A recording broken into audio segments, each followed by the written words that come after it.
Chapter 926, Stormfront. Sunny stared at the distant haze for a few moments, then glanced at Kim, who was busy with repairs. The evil eye memory he had given her was supposed to make one capable of seeing things at a greater distance. However, there was an easier way.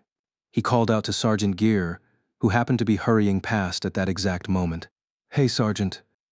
The man stopped and looked at the captain, who was standing on top of the terrifying monster the irregulars had recently received from the nightmare spell. For some reason already accustomed to their leader's eccentric behavior, the soldier did not even bother to try and guess the reason. "Yes, Captain." Sunny lingered for a moment. "Do you have, what are they called, binoculars?" Gear nodded. "Of course, sir. We have several pairs. One per vehicle, standard military issue." Sunny gave him a tense look, then said quietly, "Go bring me the best ones," slightly disturbed by that tone. Gear glanced at the bundle of blankets he was carrying, then dropped them into the snow and dashed toward the tail of the convoy. Very soon he returned with a pair of modern binoculars, and not daring to approach the monster, threw them to the captain. Sunny caught them, brought the unfamiliar device to his eyes, and looked east. At first the image was blurry and unclear, but then something hummed softly, and it came into focus on its own. Suddenly, it felt as though he was standing much, much closer to the slope of a distant mountain. Sunny could even see the individual boulders, as well as mounds of snow between them. Moving the binoculars, he searched for a stretch of open sky. A few seconds later, he finally laid his eyes on the haze that obscured it. Sunny remained motionless for around a minute after that, then silently lowered his hands. His face remained still, but his eyes were suddenly terribly bleak. Feeling something, Sergeant Gear cleared his throat. "Sir, what is it?"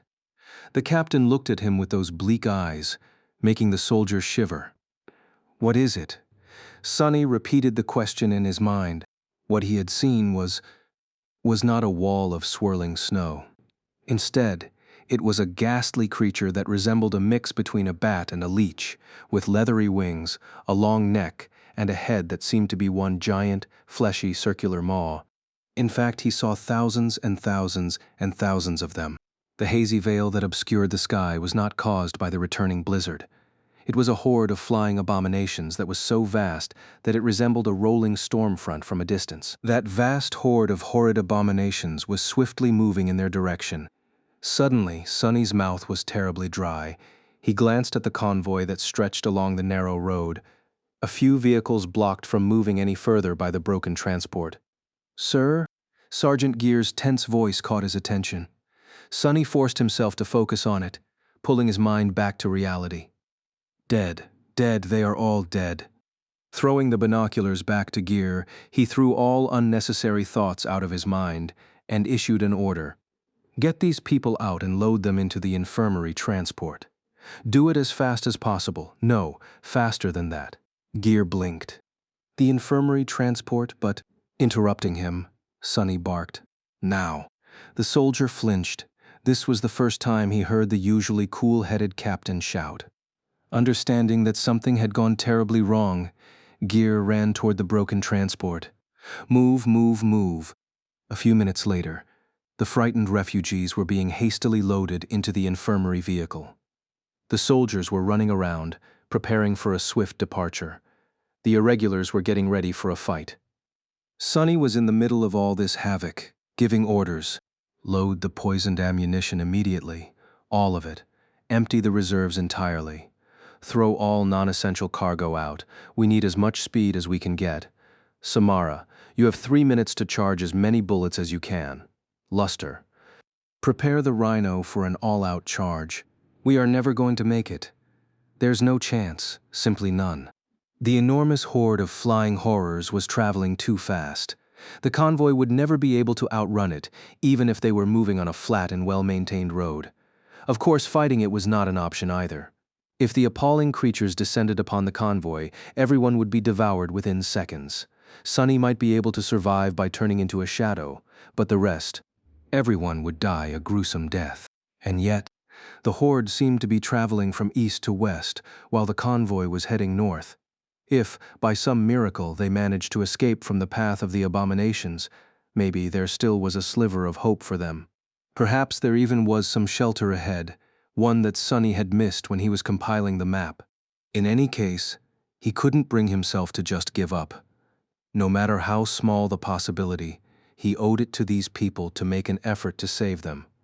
He had taken them under his command, after all. They were his responsibility. Move. Finally, the broken transport was cleared of civilians. Sergeant Gear ran up to Sonny. "It's done, Captain. What do you want to do with it?"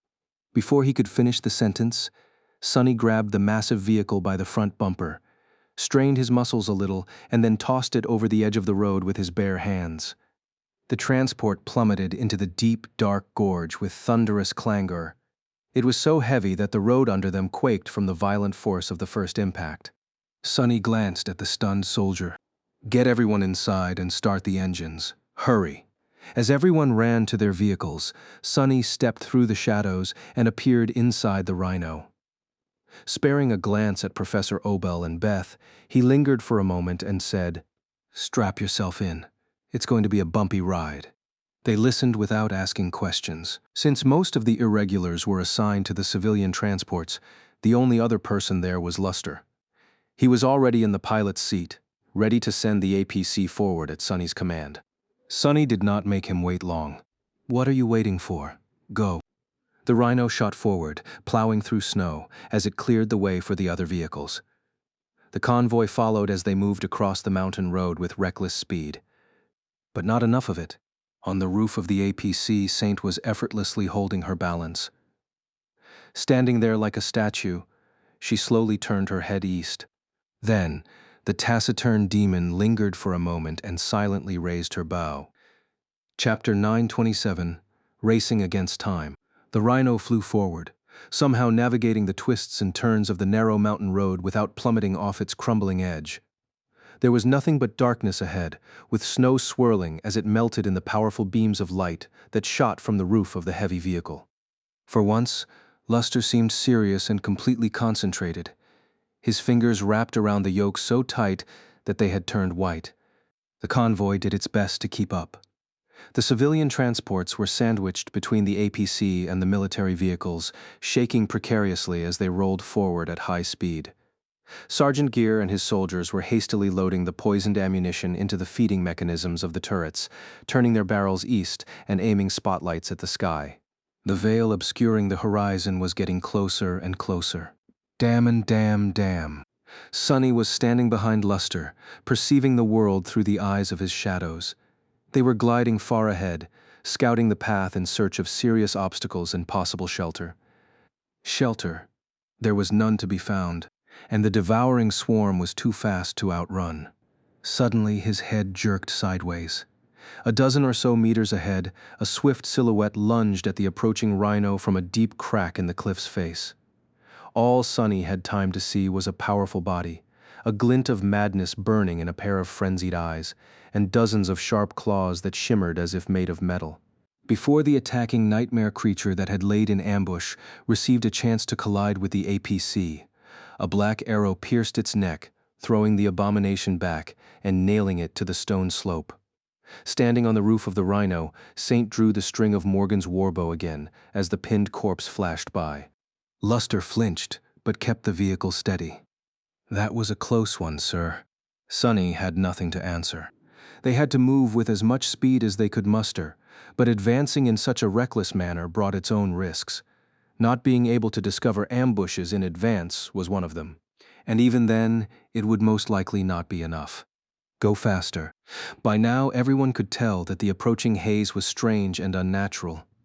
They would not be able to see the flying horrors with their own eyes for a few more minutes, but fear was already spreading through the convoy. Sonny did not really need to tell anyone to hurry, but staying silent was too nerve-wracking, even for him. Curse it. In his mind was the image of the map of the mountains. Studying it, Sonny was feverishly trying to find a way to escape.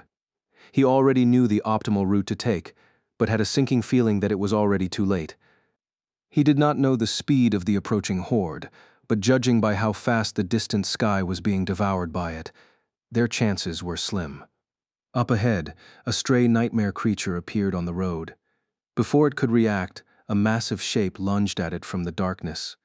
Abomination's powerful jaws closed on the monster's throat, and then the echo threw it into the abyssal darkness of the gorge with a powerful twist of its neck.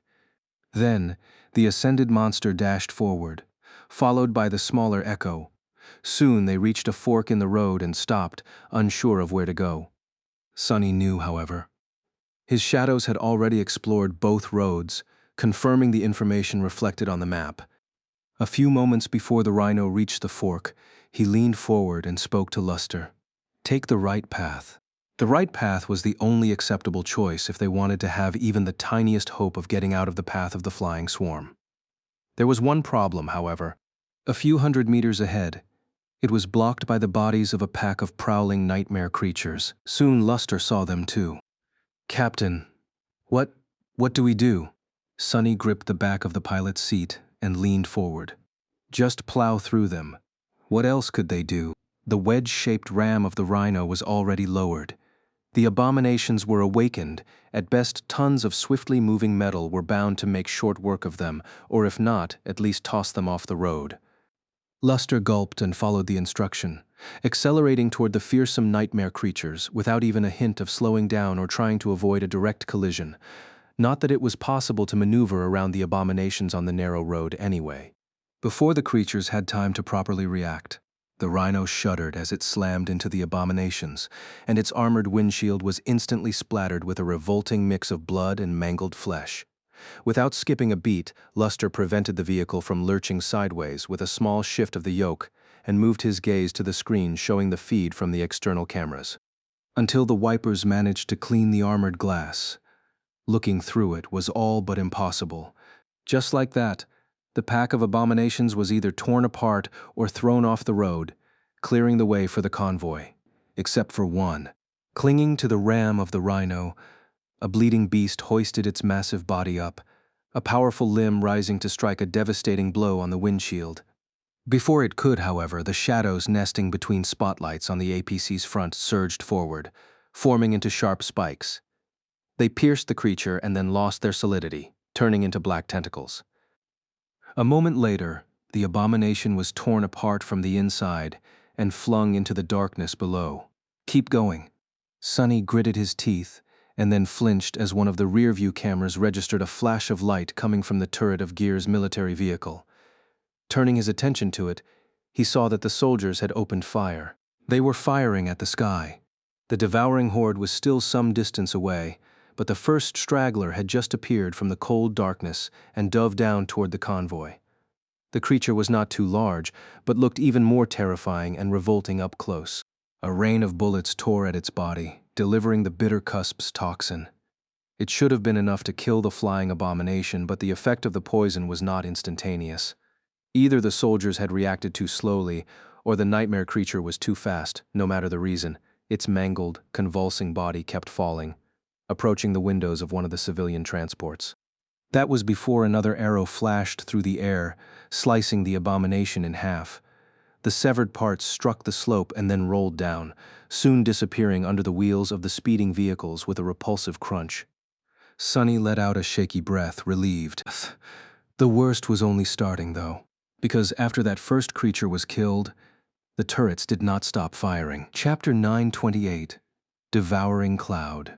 You have slain an awakened beast, brood of the devouring cloud. The road sloped down, soon reaching the bottom of a deep gorge and continuing forward along its twists and turns. Not afraid of sliding into the abyss anymore, the convoy received some breathing room and accelerated even more. However, despite that, their situation only worsened. By now, the distant mountains had already disappeared, swallowed entirely by the veil of the approaching swarm. Only a few nearest peaks remained visible, but even they were already turning hazy. More and more flying abominations that had traveled ahead of the horde were diving at the convoy, their fleshy circular maws opening wide to bite at the speeding transports and the soldiers operating the turrets. At first they came one after another. Then, a few appeared at the same time. At some point, the rumble of the firing turrets turned into one continuous rolling cannonade. The soldiers fought with desperate determination, relying on their spotters to find the targets in time. The murderous darkness of the polar night was cut and torn by the stark beams of powerful spotlights, and tracer bullets painted it with red streaks. High above, the ghostly aurora glimmered among the stars, slowly turning crimson. Sonny was cursing the world. Tired of waiting powerlessly inside the rhino, he climbed to its roof through the upper hatch and swayed as a furious wind assaulted him with cutting cold. A few steps away, Saint was standing straight, sending one arrow after another into the dark sky. Each arrow reaped a life, and the bodies of abhorrent creatures were raining down on the snow behind the convoy. In a gun nest on the roof of one of the civilian transports, Samara was discharging her rifle time after time, and somewhere high above, bloody explosions of charged essence bloomed with each shot. The other awakened were assisting the soldiers as well. However, even though each possessed a memory capable of dealing damage at range, they were less proficient with them. The sleeper, ironically, was the closest the convoy had to a marksman after Saint and Samara. His quiver was full of poisoned arrows. In an infuriating turn of events, Sonny was the only one without a suitable weapon. He only had one bow, and that one was currently being used by his shadow. Curses. The undying chain was already encasing his body, and the dying wish was calling out to the nightmare creatures, compelling the nearest ones to aim at him, and him alone. That made the pattern of their attacks a little bit more predictable, causing more bullets to hit their mark. He did not know what else to do. All of it was meaningless, anyway. The convoy could kill 1,000 of these flying monstrosities, and it would still be no more than a drop in the ocean. With each minute, the number of attacking abominations was mounting, and with each second, the devouring cloud was drawing closer. Soon it would envelop the gorge completely, and then all their efforts would end in a gruesome and bloody finale. Sonny did not think for a second that the convoy would be able to fight through countless thousands of the flying abominations. Why did I not account for it? Fool, damned fool. It was not as though he had not fought swarms of flying nightmare creatures before. And yet Sonny had never considered a situation like this one seriously enough to come up with effective countermeasures. What countermeasures were there, though? What was one supposed to do if the sky itself decided to devour them? He gritted his teeth. There was no way out, as far as Sonny could tell. They had already failed to escape from the path of the harrowing horde, and had not found a shelter to weather the heavenly plague. The soldiers continued to fire their turrets, hurriedly swinging the steaming barrels around to catch the brood beasts before they crashed into the transports. Saint and Samara continued their slaughter. But there was no point. Feeling a bitter taste in his mouth, Sonny looked up. The mountains had disappeared completely, swallowed by the seething haze of the devouring cloud. Numerous abominations blotted out the sky, making it seem as though the crimson lights of the aurora itself were spawning the all-consuming deluge of them. A minute or two later, the horde would flood the gorge and descend upon the convoy. His only solace was that not even a fraction of the nightmare creatures would be able to satiate themselves with human flesh. There were too few humans in the convoy to fill their stomachs. Starve, the rest of you bastards. Lacking a suitable weapon, Sonny could not even help his people in their last stand. But that was not his job. His most important job as a leader was to think, and yet Sonny could not think of anything either. The image of the map was still flashing in his mind, almost burned into it. All the potential campsites and shelters he had marked in advance were too far away, and all the convenient roads he had scouted were useless. Saint suddenly stepped back, and in the next moment, a corpse of one of the brood beasts crashed into the roof of the rhino. The APC shuddered, but continued to speed forward. A drop of fetid blood hit the visor of Sonny's helmet. He inhaled deeply and stared at the ugly maw of the dead abomination, numb to its repulsive appearance. These ghastly, hungry maws would soon be feasting on the flesh of his people. A hungry maw. Suddenly, a grim expression appeared on his face, hidden by the helmet. Turning around, Sonny dove back into the hatch, noiselessly landed on the floor of the APC's floor, and dashed toward Luster. Where is it? Where is it? Soon, one of his shadows noticed an old, almost entirely crumbled road that forked away from the main one 100 or so meters ahead. The rhino was just about to reach it. Turn left. Luster's hands reacted faster than his mind, sending the rhino into a sharp turn. The vehicle trembled as its wheels left the somewhat intact surface of the better-preserved road and entered the more dilapidated one. The young man spared a glance at his captain. Sir, where are we going?" Sonny paled a little. Into a hungry maw. He did not need to explain further, really. Now that they had entered the derelict road, there was only one way. Forward. And there, ahead of them, waited something that he had hoped to avoid at all costs. The dark portal of an old, abandoned tunnel. Not too long ago, Sonny had sworn that he would never enter one. But now, he could only pray that they would reach it. Chapter 929, Swarm. As the convoy desperately drove toward the distant entrance of an old tunnel, the devouring cloud finally reached the gorge. The sky disappeared, blotted out by a slithering mass of the winged abominations, and submerged the world into impenetrable darkness.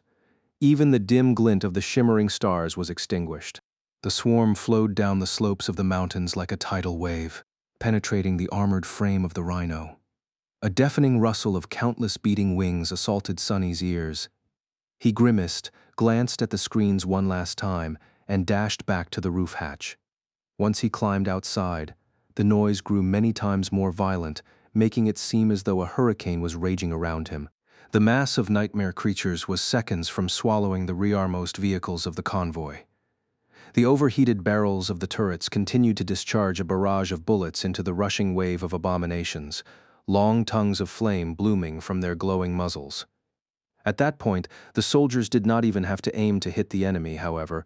All their efforts were in vain. Sonny would have needed thousands of soldiers and hundreds of heavy artillery vehicles to put a dent into the swarm of abhorrent abominations. But he just needed to buy a little time. Saint, following his mental command, the shadow turned and threw Morgan's warbow in his direction. Catching it, Sonny took a moment to balance himself on the swaying roof, and then drew the string with furious determination. All four of his shadows flowed forward from his fingers. A bolt of lightning streaked through the air, striking one of the brood beasts. The creature's body disintegrated in a blinding flash, and then dancing arcs of electricity spread through the swarm, stretching in all directions for dozens of meters. For a moment, the whole world was illuminated by a stark radiance that bought the convoy a few more seconds at most. Not enough. Even if Sonny had essence to spare, he could not use the strike of thunder repeatedly. Like almost all memories, it needed time to be summoned and dismissed. Although the whole process took no more than a dozen seconds right now, that was enough of a delay to doom them all. If Winter was here, she would have had a solution, but sadly, Sonny was all alone. Well, not quite. On the roof of one of the civilian transports, Samara overcharged her powerful rifle, causing some of the circuitry inside of it to melt in a rain of sparks. The usual electric whine of the activating coil was devoured by the cacophony of thousands of beating wings, but the thunderous roar of the resulting shot was not. A brilliant particle of light traveled toward the swarm at a tremendous speed and then detonated with staggering violence. A huge explosion shook the ground, swallowing a whole swath of attacking abominations. Samara swayed and spat a mouthful of blood, showing signs of severe essence depletion. But the rest of the irregulars were not remaining idle either. The deluge of poisoned bullets and their memories were doing their job, buying the convoy precious time. The tunnel was getting closer and closer. But it was still not enough. The rearmost military vehicle was already suffering under an onslaught of attacks. Its armored hull was being cut open and peeled off, and blood was flowing down its sides.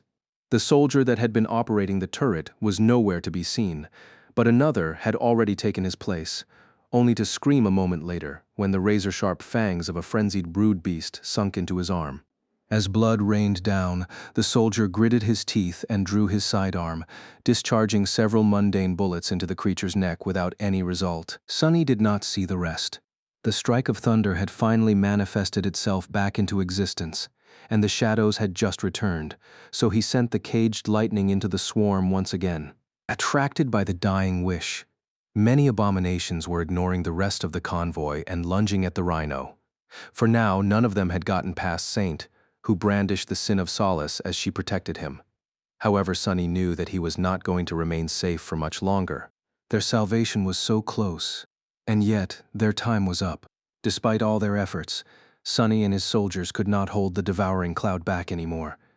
The convoy was already surrounded by the mass of nightmare creatures from all sides. In stunned horror, Sonny watched as the rear vehicle was swallowed by the swarm of abominations. Its armor disintegrated as if made of paper, shredded into nothingness in a mere second. What followed? To hell with this. Before Sonny knew what he was doing, his body moved forward. Dashing to the back of the rhino, he flooded his muscles with essence and jumped. I must have gone crazy. Sonny soared into the air above the convoy, sensing sharp fangs scraping against the bleak steel of the undying chain. On his belt, a beautiful lantern cut of black stone suddenly opened, letting out a surge of darkness. Wreathed in that darkness, he plummeted down and landed on the roof of the damaged vehicle.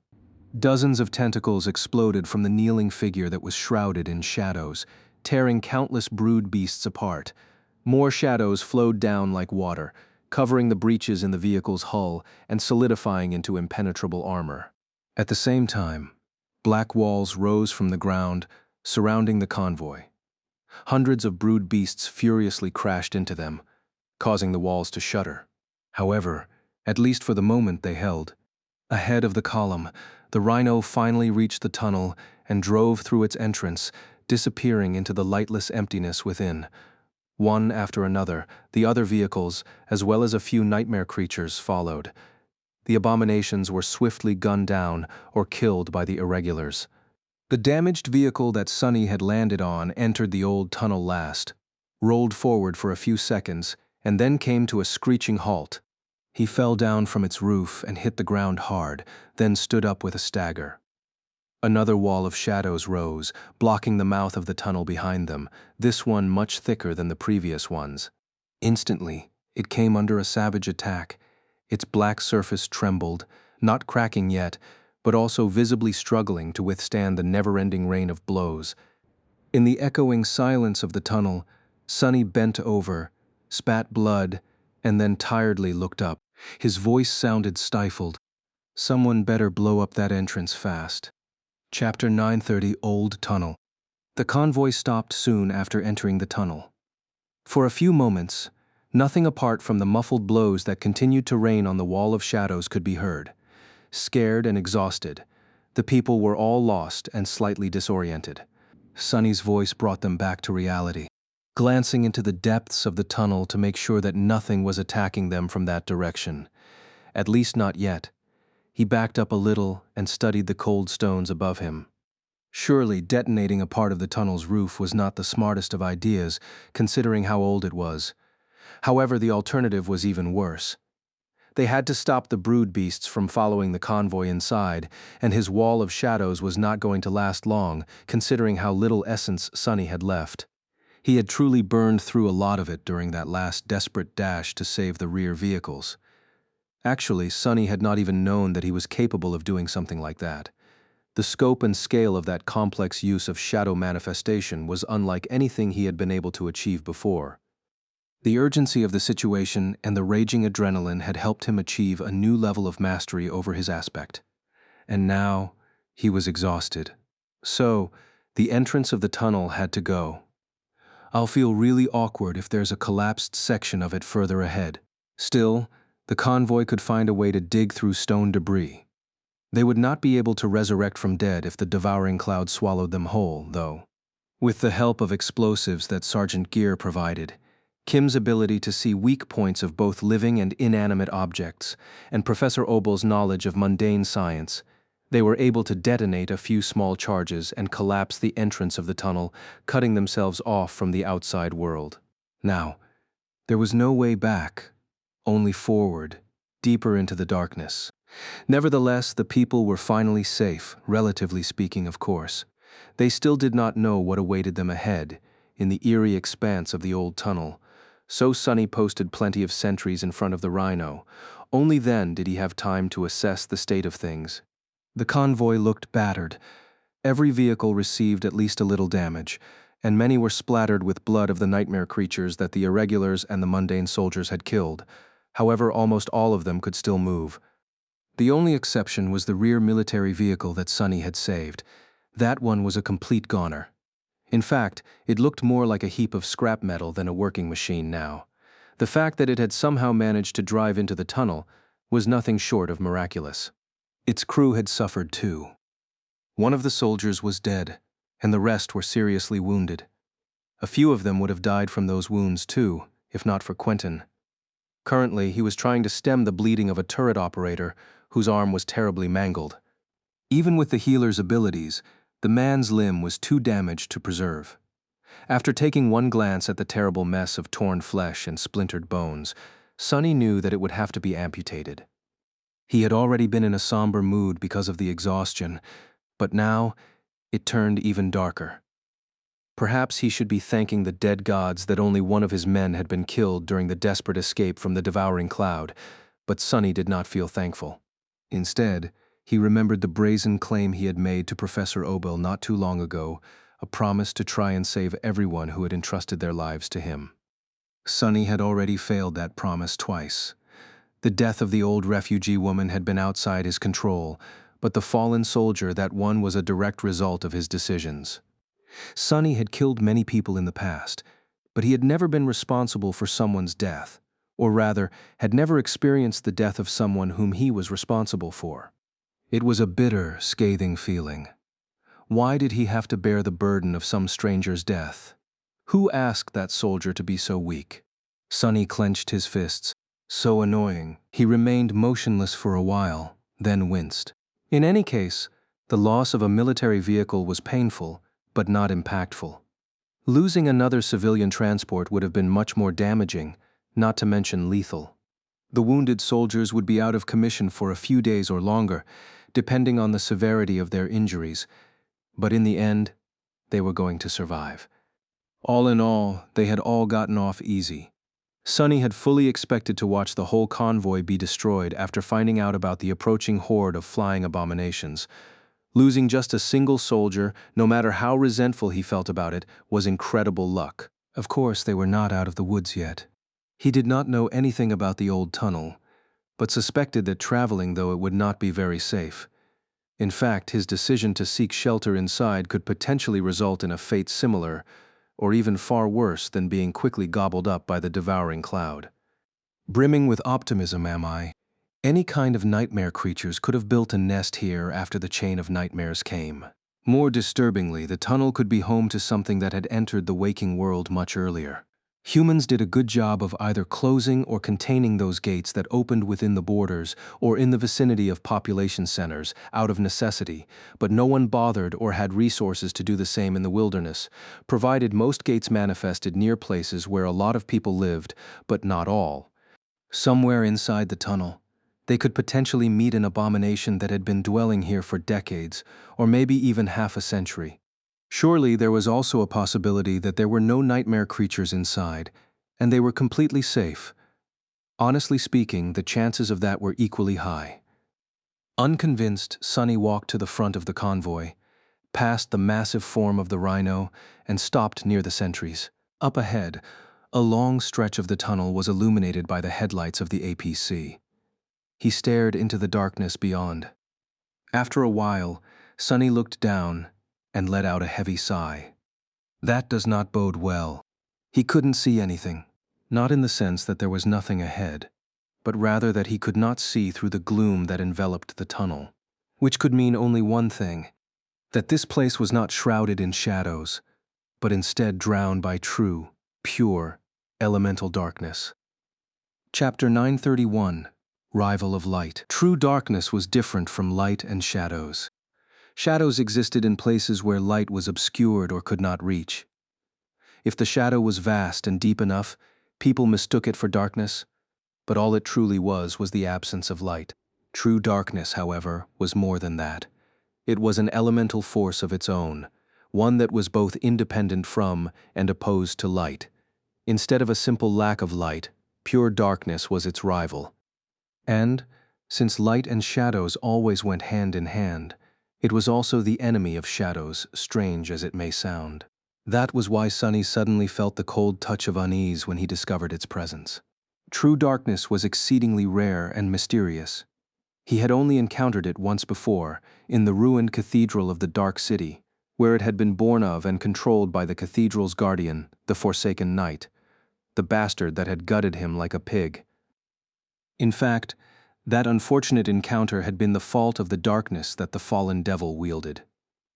If not for its veil, Sunny might have not allowed the Black Knight to get so close. That was because his eyes, which were capable of peering through any shadow, were as blind in true darkness as that of a mundane human. Sunny had not seen the approaching Forsaken Knight in the shroud of darkness, and now he could not see into the depths of the tunnel. Worse still, the fallen devil of the ruined cathedral had only controlled a modest amount of true darkness. Here in the tunnel, however, there was a whole ocean of it. Sunny grimaced. Well, there goes the hope that there are no abominations inside. He remained near the sentries for a minute or two, then turned around and tiredly walked back to the Rhino. We'll rest here for a few hours. The convoy was not in any condition to continue moving anyway. The vehicles needed to be repaired, and the wounded had to receive treatment. People desperately needed rest. Plus, what good would it do to leave the tunnel before the devouring cloud moved on? They had to wait until the swarm passed through. Sunny was exhausted as well. Entering the Rhino, he fell on one of the seats in the lounge area and closed his eyes. Why do I feel like we jumped out of the frying pan straight into the fire? Nothing good ever came from going underground. Every time Sunny had, something nasty had been waiting for him there. His distrust of underground passages and tunnels was only rivaled by his dislike of the sea. At least the tunnel seemed dry. Scowling, Sunny tried to empty his mind and concentrate on circulating what little essence he had left through his body. No matter what came next, he had to be ready. Samara was recovering from utterly depleting her essence, and Quentin was busy healing the injured soldiers. Kim and Luster were performing field repairs on the civilian transports. The Sleeper was creating a new batch of poisoned bullets to replace those expended during the flight from the devouring cloud. Sergeant Gear's ammunition reserves were at a point where each round had to count. Only Bell and Dorn had nothing to do, which was why Sunny chose them to accompany him on a scouting mission. He wanted to find out how far the exit from the tunnel was, or if not, then at least explore a long stretch of it before leading the convoy forward. Nobody knew how long the tunnel was. There were a lot of them cut through the mountains in the Antarctic center, where the terrain was too uneven to build straight roads. Whenever a road met a mountain outcropping that was too wide to go around, though people had often chosen to simply burrow through it to create a convenient shortcut. As a result, the length of tunnels varied greatly, from several dozen meters to 10 kilometers or more. Most of them had been created during the dark times. Later, when the constant wars, environmental cataclysms, and the descent of the nightmare spell had reduced human population and concentrated it inside a small amount of vast and easily defended cities, most of the mountain roads went out of use and were abandoned. So, there was no information on the tunnel. It could have been only a few hundreds meters long or stretched forward for a dozen kilometers. Considering the local terrain, Sunny suspected that the latter would turn out closer to the truth. Summoning the cruel sight, he glanced at Bell and Dorn. "Are you ready?" They nodded. "Yes, sir." They were standing in front of the Rhino. A few people were looking at the three irregulars, but only Professor Obel approached to see them off. "Be careful, young people. Places such as this can be quite dangerous. Don't use any memories or abilities that have to do with fire, too. Now that we are underground, it would be all too easy to burn all the oxygen away." Sunny looked at the old man with a bit of tension hidden behind his outwardly confident expression. "Anything else we should know?" Professor Obel thought for a moment, then shrugged. Many of these tunnels went through several rounds of additional excavation to serve as bomb shelters during the latter stages of the war between the but those names probably won't tell you much. Suffice it to say, you might find that the structure of the tunnel is not as straightforward as one might expect. Sunny sighed. "All right. We are going then. If we aren't back after 2 hours, well, I am not going to lie. If something manages to kill me, then all of you will probably die soon too. So there's nothing much you'll be able to do at that point." He tried to force out an encouraging smile, failed, and simply turned around. Carrying luminous memories, Sunny and his people walked past the nervous sentries and dove into the darkness without looking back. Chapter 932, Blinded.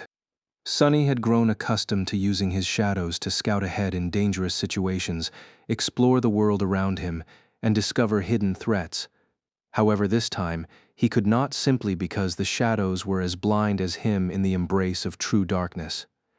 Walking deeper into the tunnel, he instantly felt tense and incredibly vulnerable. Things were even worse than Sunny had thought. Not only was his sight suddenly limited to a mere single point of view, not only could he not see anything outside the narrow circle of light created by the luminous memories like a mere human.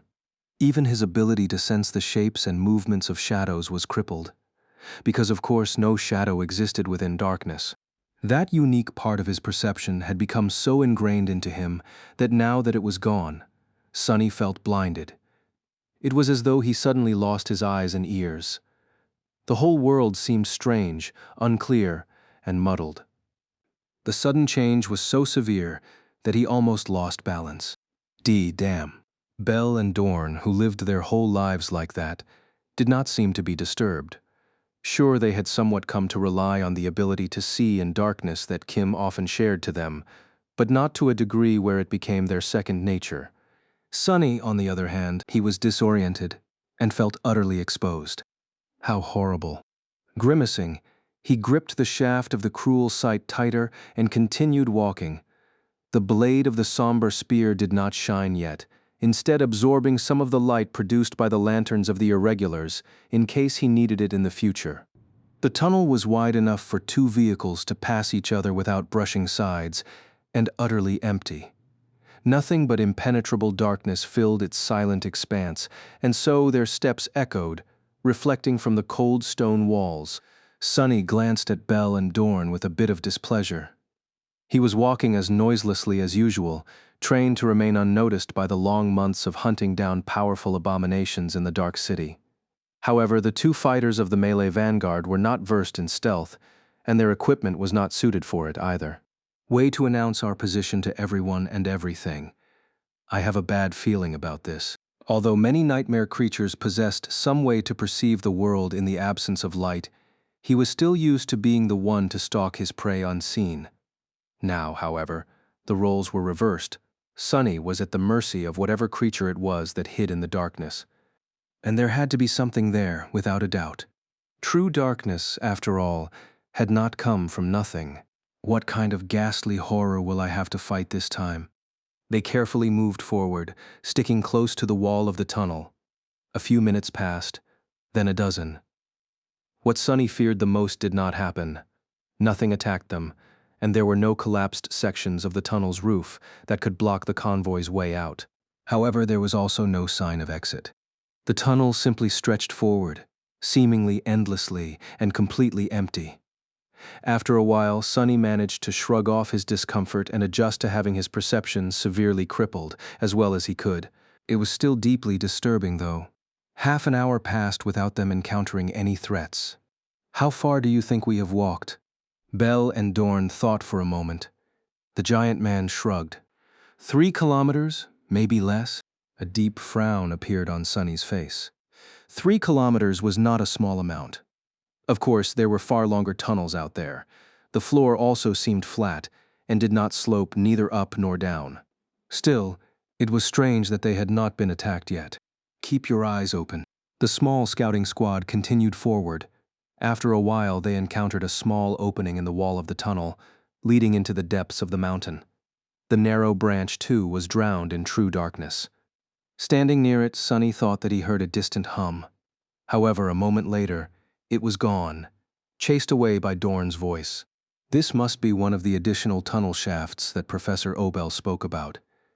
There's probably a whole network of them inside the mountain, excavated to house the population in case of a nuclear strike. Bell scratched the back of his head. Who uses nuclear bombs to kill people? Aren't bioweapons far more effective? Sunny looked at him darkly. Tell that to Europe.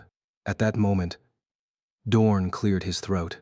Actually, Captain, they used both nuclear and bioweapons in Europe. Oh, well, it was not like Sunny had received a good education. He had barely known that places other than NQSC existed before the fateful conversation with Master Jet. In any case, he had to decide whether they should explore the side branch of the tunnel or continue forward along the main one. In the end, he chose to stick to their current path. He did not really care what was out there in the old network of abandoned passages. As long as the convoy could drive past and reach the exit, Sonny did not have to know.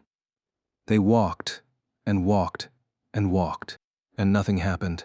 At some point, the lack of terrible nightmare creatures lunging at them from the darkness started to disturb Sonny more than the possibility of a sudden attack. This is too eerie.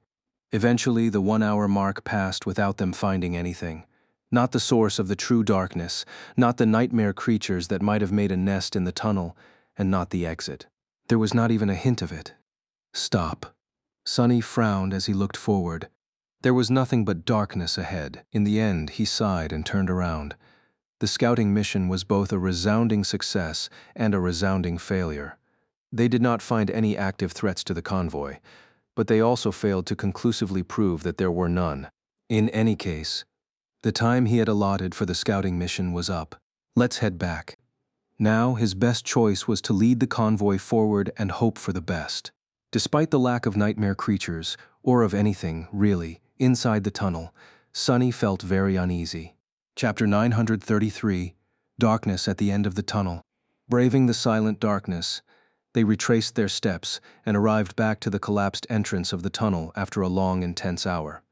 Nothing dangerous happened on their way back, and the convoy seemed to have fared well in their absence too. The uneventfulness of it all was deeply disturbing. Hiding his concern, Sonny glanced at the dark walls surrounding them. The battered vehicles stood motionlessly, their wheels resting on the cold asphalt floor. Here and there, people could be seen resting or hurrying to complete various tasks. I don't like this. Frowning, he headed toward the hatch of the Rhino. The people he needed to hear from were already gathered there, ready to report the state of things. As Sonny passed the sentries, one of them suddenly called out to him. "Captain Sunless, sir?" He slowed down and gave the soldier a dark look. "Yes?" The man hesitated for a few moments. His face was still, but his tired eyes were full of some unknown, intense emotion. "Outside, I was part of the rear vehicle's crew. What you did for us back then, near the end, you really saved us. Thank you, sir." Sonny stared at him blankly for a bit, then turned away with a scoff. "I am in charge of this convoy. These are my vehicles, and you are my people. No one takes what's mine, especially without paying a price. Do you even know how much a vehicle like that costs?" With that, he shook his head and walked away. What a weird guy. The irregulars, as well as Sergeant Gear, Professor Obel, and Beth, were waiting in the command suite of the Rhino. Sonny received several reports which slightly improved his mood. The convoy had lost one civilian transport and one military vehicle as the result of encountering the devouring cloud. Luckily, it did not affect their logistics too adversely. After sacrificing the mobile infirmary to accommodate the displaced refugees, all they had really lost was a bit of firepower. The remaining vehicles had all been patched up and ready to move. Sergeant Gear sighed. "We don't have a lot of ammunition left, sir. Additionally, our reserves of drinking water are also severely reduced. We discarded a lot of it to lighten the load on the transports before the swarm arrived. It should not become a problem in the next several days. But after that..." Sonny waved a hand dismissively. "Don't worry about water. I have a literally endless source of water." He remained silent for a while, considering the options. They could either pass through the tunnel or remain where they were and try to dig their way out when some time had passed. Both options were less than ideal. It all comes down to how long I want to remain in the tunnel, it seems. The first option would allow the convoy to escape from underground sooner, if all went well during the drive to the opposite exit. The second option would force them to stay inside for much longer, but did not demand diving deeper into the chilling darkness. Neither was free of risk. Curses. In the end, Sonny just really disliked the idea of staying in the eerie tunnel even a minute longer than it was necessary. He sighed.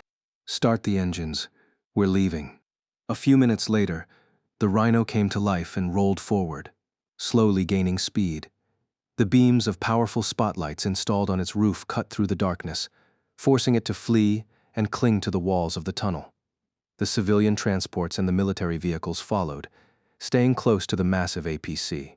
The darkness flowed back and devoured everything once again behind them, making it seem as though the convoy was traveling inside a small, fleeting, fragile island of light. Sonny climbed to the roof of the Rhino and stayed there with Saint, staring into the darkness with a grim expression on his face.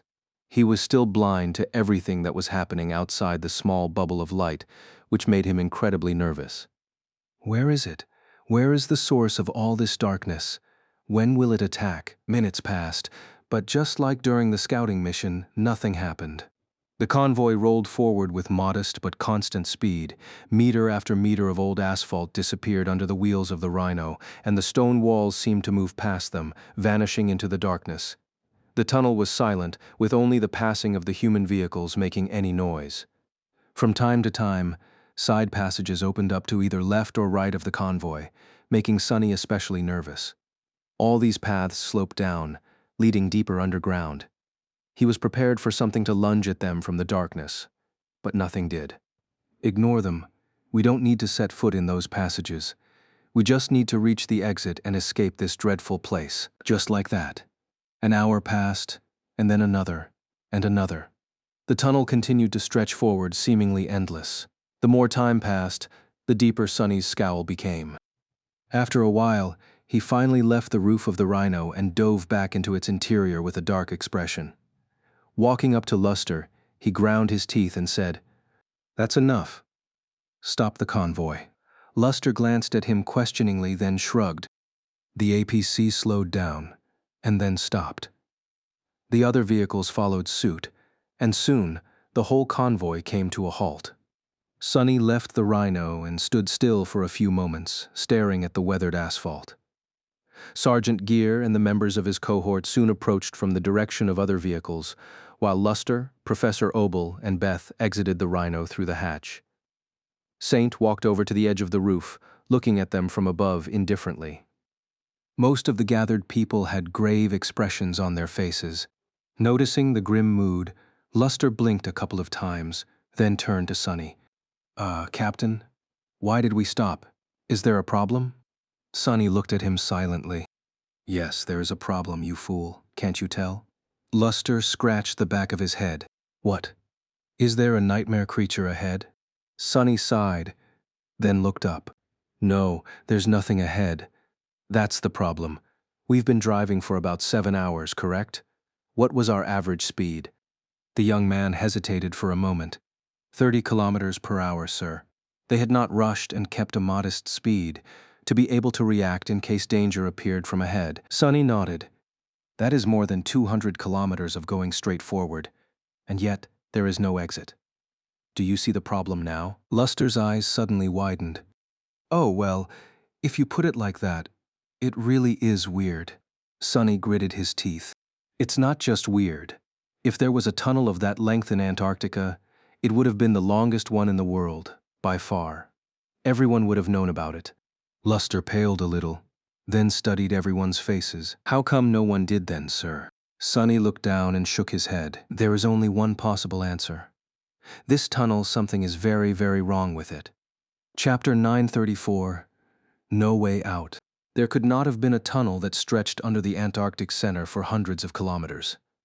Not only would a structure like that be a miraculous feat of engineering, but far too many people, especially the Army strategist and someone as knowledgeable as Professor Obel, would be aware of its existence.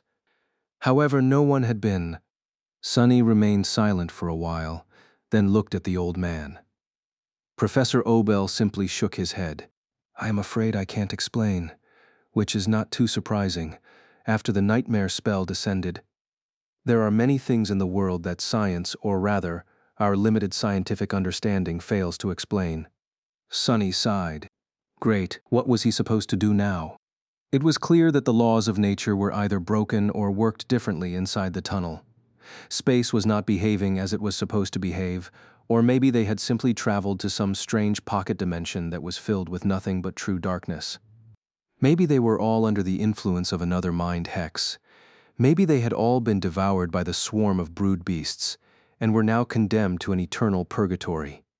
Who could tell? Sonny cursed silently, then wrapped all 4 shadows around the undying chain to ramp up its mental protection. Nothing changed. The oppressive darkness did not disappear. If anything, it seemed even more foreboding now. He closed his eyes for a moment. All right, let's not panic yet. Sonny looked around, then walked to the wall of the tunnel and struck it with his fist. A startling bang rolled through the tunnel, echoing in the darkness. In the place where his steel gauntlet had landed, a small impression appeared, with a net of cracks spreading from it through the cold stone. Get back into your vehicles. Everyone followed his instructions without asking questions. The convoy continued to move forward. However, this time, Sonny made it stop after 10 minutes and left the rhino alone. Wrapping the shadows around his body, he activated the Light Eater enchantment of the Cruel Sight to illuminate the path and ran back into the darkness. Moving much faster than the vehicles had, he soon reached the point of the previous stop and studied the cracked section of the wall, then made his way back. The convoy moved for another 10 minutes. After that, Sonny commanded them to put the vehicles in reverse. The tunnel was not wide enough for the rhino and the civilian transports to turn around and drive back. After a while, he gave the order to stop. This is bad. His seemingly erratic actions, of course, had not been without a reason. Sonny already knew that it was possible to go back to a previously visited spot inside the tunnel. Bell, Dorn, and himself had walked for around 6 kilometers during the initial scouting and then safely returned to the convoy. The first stop he had ordered was to make sure that the same principle still applied. Indeed, he had been able to return to the marked portion of the wall from 5 kilometers away. The second stop was to test if something would change with more distance. And it had. They should have long seen the imprint of his fist and the net of cracks around it. But there was none. At some point in time, somewhere between 5 and 10 kilometers of separation, the mark had disappeared without a trace. Which was very, very bad news for Sonny. It meant that they could not return to the collapsed exit from the tunnel. The way back, and the second option he had of escaping to the surface, did not exist anymore. Staring into the darkness, Sonny felt a cold shiver run down his spine. If he had led the scouting party a few kilometers further, would they have been separated from the convoy forever? Would they be doomed to wander the darkness alone for the rest of their lives? He had come close to disaster without even knowing it. I was lucky. One of his worst fears had become reality. Sonny was more than capable of fighting against enemies that he could strike down, even if their strength seemed overwhelming. However, he was as powerless as the rest against circumstances like the one they found themselves in right now, against threats that were both unseen and unexplainable, dooming those who encountered them silently and without warning. Simply by existing, against threats like that, he needed someone like Cassie. Sadly, she was far away, probably preparing for the war between Valor and Song with the rest of the Firekeepers. Damnation. He looked at the stone walls of the tunnel, then at the battered vehicles of the convoy. There were almost 400 people in them that he had promised to rescue. Was he going to become a liar? Sonny tilted his head a little, then blinked.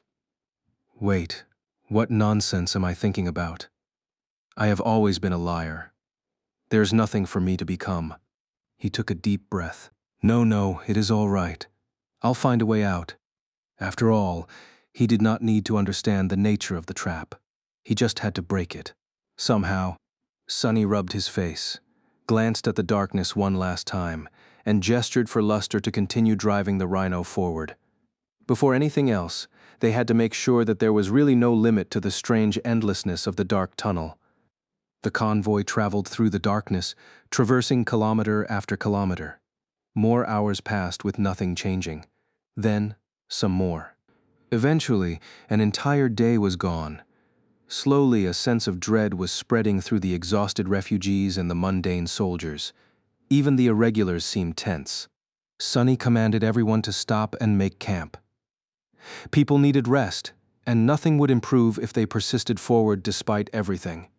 As the soldiers started cooking food and arranging sleeping places for the civilians, he walked some distance away from them and called Sergeant Gear over.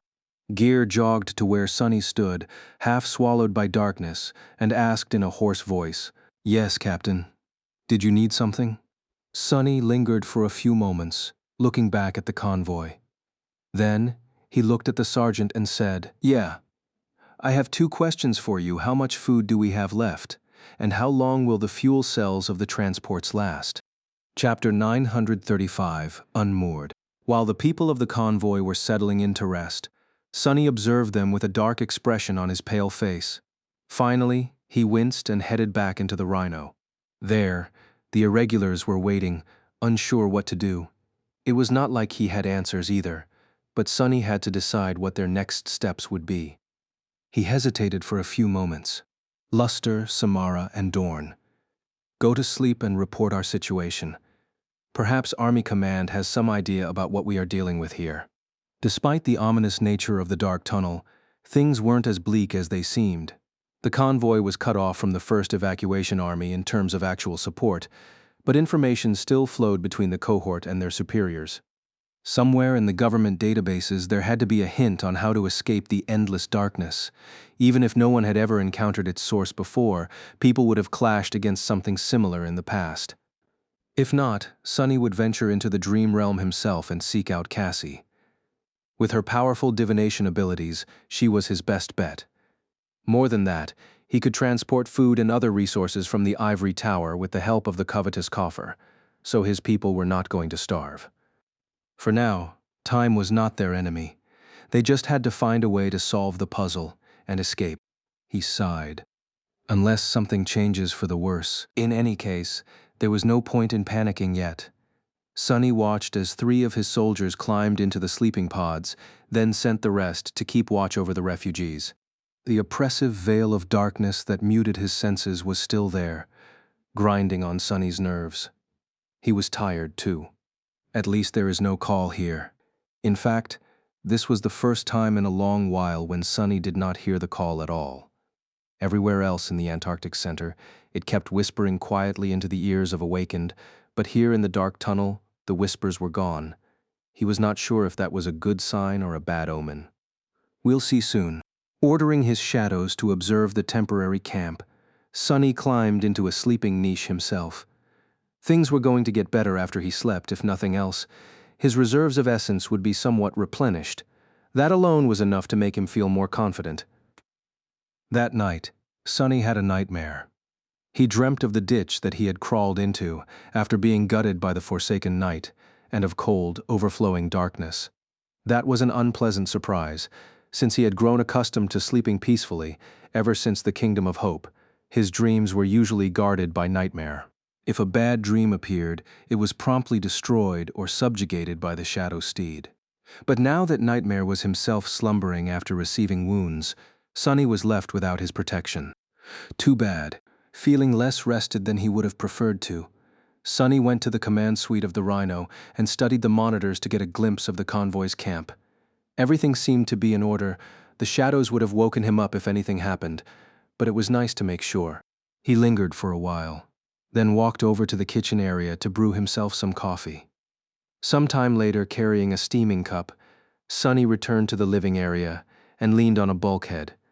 With nothing else to do, he simply stared at the closed panels that hid the sleeping niches. The awakened he had sent to the dream realm were going to return soon. Finally, when his coffee was almost gone, one of the panels slid away, revealing the insides of the pod. There, Luster slowly opened his eyes and looked directly at Sonny. Then, the young man flinched back with a startled expression on his face. "See, Captain? What are you doing here?" Sonny silently brought the cup to his lips and took a sip. "I am drinking coffee, fool. What does it look like I'm doing?" Luster opened his mouth, then closed it. He seemed to be very confused. "No, I mean, what are you doing in my citadel? How did you get here? That doesn't wait." He finally looked around, realizing that he was inside the Rhino. However, Luster's confusion only grew. "That is not my citadel." Sonny frowned, studying the young man's expression. "Why would you think that you are inside a citadel?" Luster blinked a couple of times. "Well, that is how things work, right? You go to sleep in the real world and are sent to the dream realm." "Don't tell me." Sonny closed his eyes for a moment. "So what you are trying to say is that you did not return from the dream realm. You fell asleep in the waking world and woke up in the real world." Luster let out a nervous laugh. That's impossible. Awakened don't stay in the real world when we sleep. But also, yes, the last thing I remember is settling inside the pod, sir. The corner of Sonny's mouth twitched. It seemed that the impossible had just happened. An awakened fell asleep without being transported to the dream realm. Luster's soul had remained in the dark tunnel. So did the souls of Kim and Samara. When they woke up shortly after, the result was the same. They had been confused and startled. None of the three had managed to reach a citadel. That is not good at all. Without saying much, Sonny reached within himself and tried to sense the familiar pull, the pull of his anchor in the dream realm.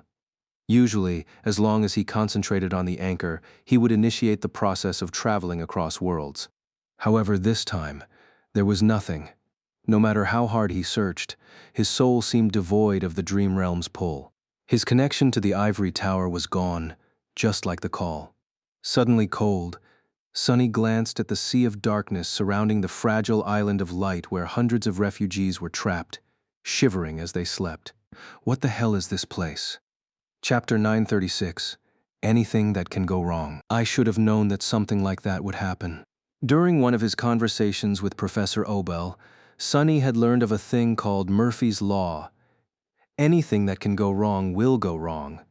He did not know who Murphy was, and why that person had been in a position to establish world-governing laws, but their veracity was hard to dispute. Perhaps that Murphy had been a bit of a tenacious cockroach himself, to come up with such an undeniable rule. In any case, that was exactly what had happened. Everything had gone wrong. Sonny had hoped to receive information and resources through the dream realm, but now, that hope was destroyed. The strange nature of the endless tunnel prevented Awakened from traveling across worlds. He had not even known that something like that was possible. Damnation, instructing the members of the cohort to keep the news to themselves. Sonny hesitated for a bit, and then gave the convoy an order to break camp. They had to continue moving forward. At that point, he did not expect to reach the exit, however. Sonny still needed information. The tunnel was not looping on itself, as yesterday's experiments had proved, so there had to be some other type of magic involved. He suspected that it was spatial in nature, but had to observe more to come to a reliable conclusion. The Rhino rolled forward, and the civilian transports followed. Once again, they waded through the silent darkness, cutting it with beams of light. Stone walls flew by, and since their surface always looked the same, it was easy to imagine that the convoy was not moving at all, and was instead stuck in place, cursed to repeat the same moment in time over and over again. The only thing that broke the monotony were the foreboding entrances to the side passages that occasionally appeared from either left or right. Sonny knew that the most logical solution would be to try and explore them instead of stubbornly trying to reach the exit of the main tunnel. However, he felt reluctant to do so, at least for now. It was as though everything was forcing him to make that decision, which was exactly what sent his paranoia into overdrive. It's almost like something is trying to lure us deeper underground. Curse it. The side passages were too narrow for the Rhino to pass anyway. And he was not going to abandon the APC unless absolutely necessary. Sonny did pay the side passages a lot of attention, though. As he studied the entrances and the darkness that shrouded them, a small hint of suspicion appeared in his mind. Apart from that, he was not remaining idle, even if it might have looked like that to the rest of the people riding inside the Rhino. Throughout the next day, Sonny remained in his chair in the command suite. He did glance at the screens from time to time, but rarely. Mostly, he just moved his fingers in a strange way, making it seem as though they were performing a complicated dance. At some point, Beth couldn't stay quiet anymore and asked in an irritated tone, "What on earth are you doing? Are you trying to cast a magic spell or something?" There was deep unease and fear hidden behind that annoyance, though. Sonny smiled. "Actually, that is exactly what I am trying to do. I am an amateur sorcerer, you see." The young woman scoffed. "Fine, don't tell me. I guess you finally lost your mind." But Sonny had told her the truth. Although she could not see them, he was actually weaving strings of essence between his fingers. At that point, Sonny was proficient enough to not cut off any of his fingers in the process, like he had in the Red Colosseum. There was not even a single cut on them. However, creating strings of shadow essence, not to mention arranging them into an actual weave, required a lot of time, concentration, and most of all, of essence itself. That was why he had not been able to practice weaving a lot, if at all, after disembarking in Antarctica. The chain of nightmare was too dire and hectic and demanded too much of him to waste those precious resources on unnecessary things. But now, things were different. By the end of the second day inside the tunnel, Sonny was able to create enough strings to turn an object into a memory. He needed a bit more for what he wanted to achieve, though, so he continued with the task through the night. On the third day of traveling through darkness, when people turned quiet and fear spread through the convoy like a plague, he produced Weaver's needle from the covetous coffer, as well as one of the transcendent soul shards he had stored there before. Any shard would have worked, but Sonny only had these at hand. The needle glowed with soft golden radiance. Using it to create the basic weaves, he began the process of turning it into a memory. Doing so was relatively easy for him, since he had done so many times in the past. This time, however, there was an especially thorny part of the process. Sonny had learned how to name memories through their weave at some point, but each rune took time and additional strings to create. Learning how to weave runes had not been easy either, and had required both a good understanding of weaves and a deep knowledge of the runic language the spell used. He could skip that step, of course, in which case the memory would be simply called by the spell. But Sonny was going for something else this time. In the end, he tiredly put the needle down and let out a shaky breath. Both Professor Obel and Beth were staring at him with curiosity. The old man had not wanted to break Sonny's concentration before, but now he finally asked, "Young man, I'm sorry, but could you perhaps explain what you were doing these past 2 days? I must admit, it looked quite bizarre in the start, but now we are both very intrigued." Sonny smiled. "Ah, I was preparing to send a message." With that, he dismissed the needle, which disappeared into a rain of golden sparks, making both Professor Obel and Beth blink. Then, Sonny summoned the runes and looked at the list of his memories. Visible only to him, the runes shimmered in the air: sin of solace, bitter cusp, stifled scream. And then, the last one. Memory. I am stuck in an endless tunnel full of true darkness. How the hell do I get out? Ask Cassie. Memory rank. Transcendent. Memory tier I. The corner of his eye twitched. What an ugly sight. I'll definitely rename it later. Chapter 937. Exchanging messages. The memory Sonny had created was, of course, a message to Nephis. The shadow bond that connected them was an innate ability of his aspect, and as such, existed outside of the spell. It did not matter that the convoy was isolated from the dream realm. Their tenuous link remained active.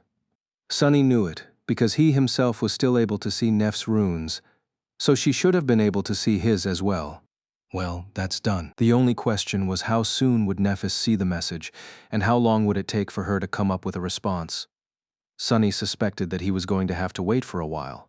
Morgan's warbow proved that Forge Masters of Clan Valor were capable of naming the memories they created. However, he did not know how high Changing Star's standing in the Great Clan was at the moment, and if it was possible for her to charge them with forging a specific memory for her, let alone do it quickly. In any case, he was sure that she would come up with something.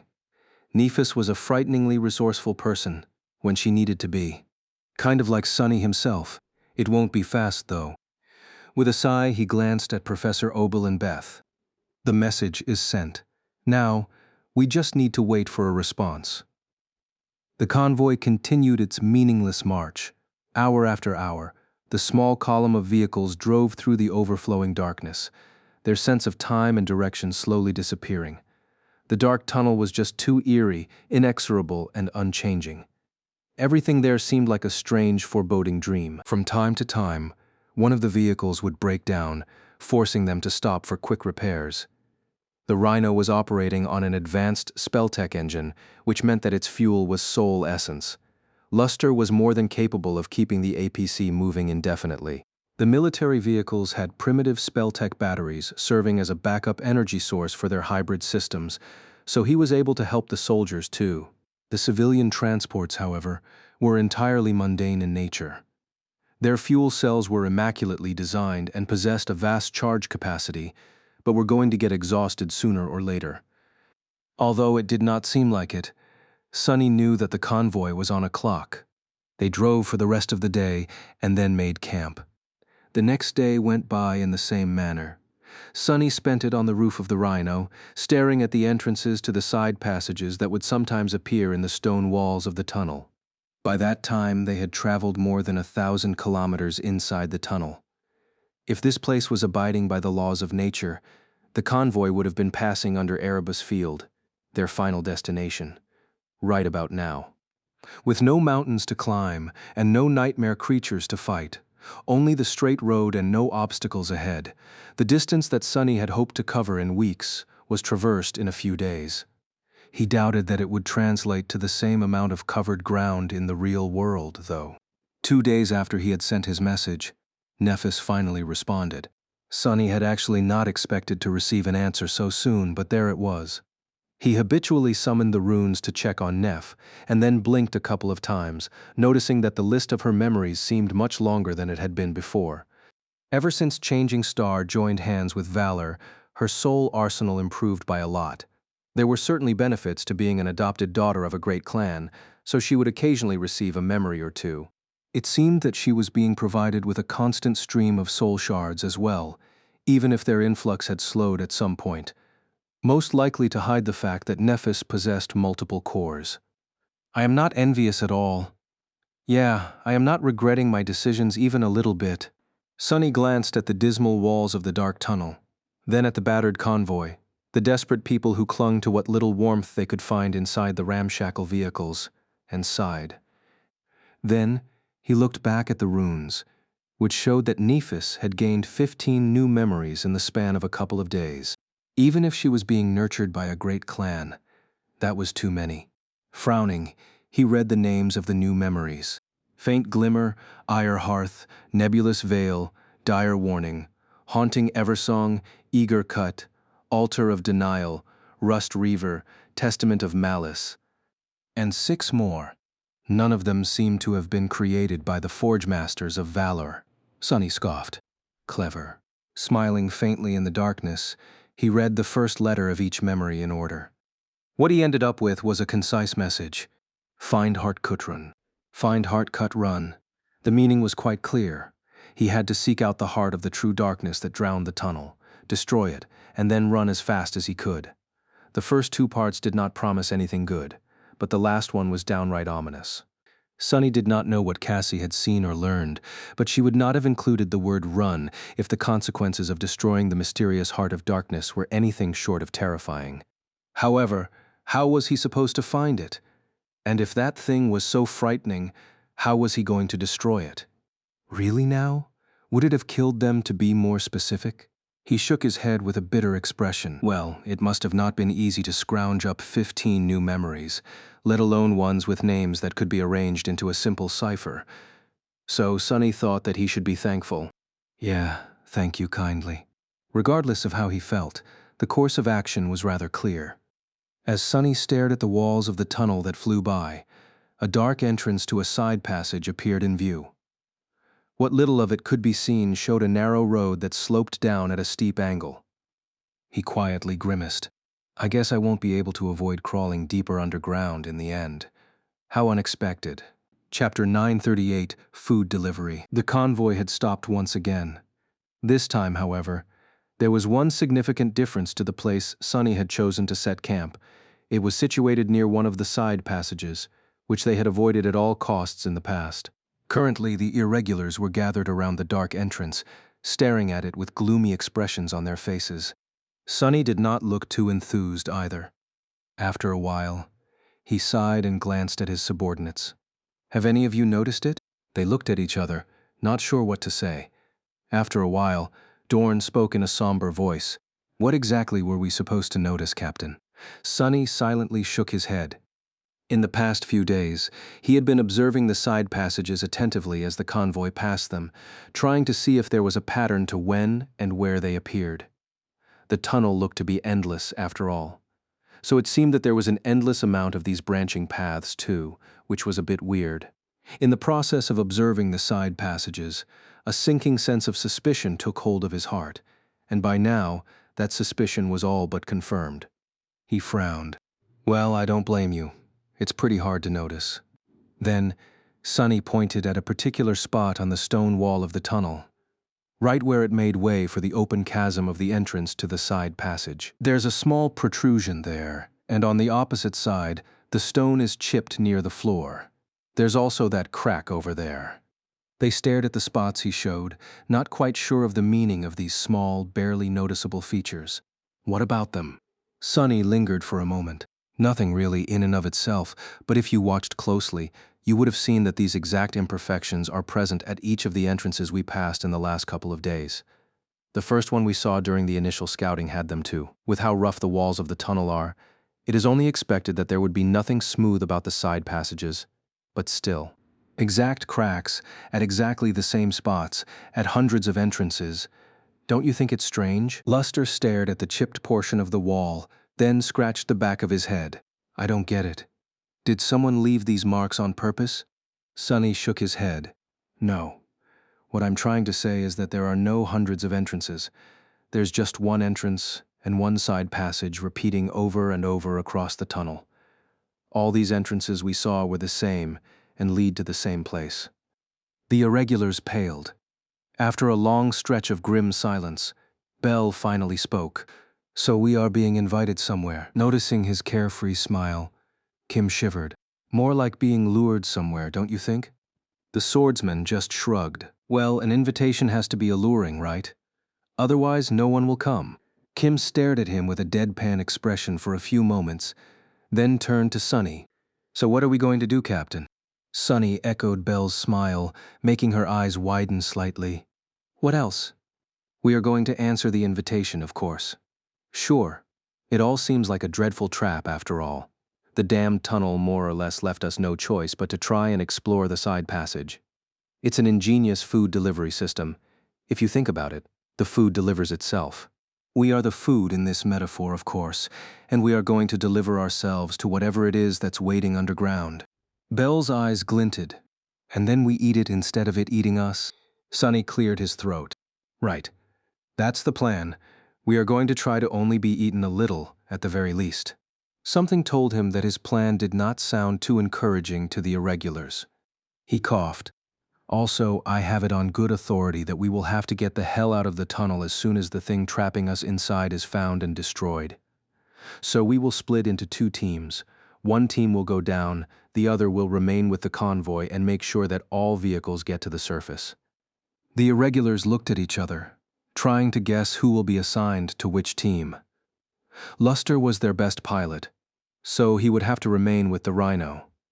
Samara's aspect was less useful in narrow spaces, so there was no point in taking her deeper underground either. The rest of them, that was the question.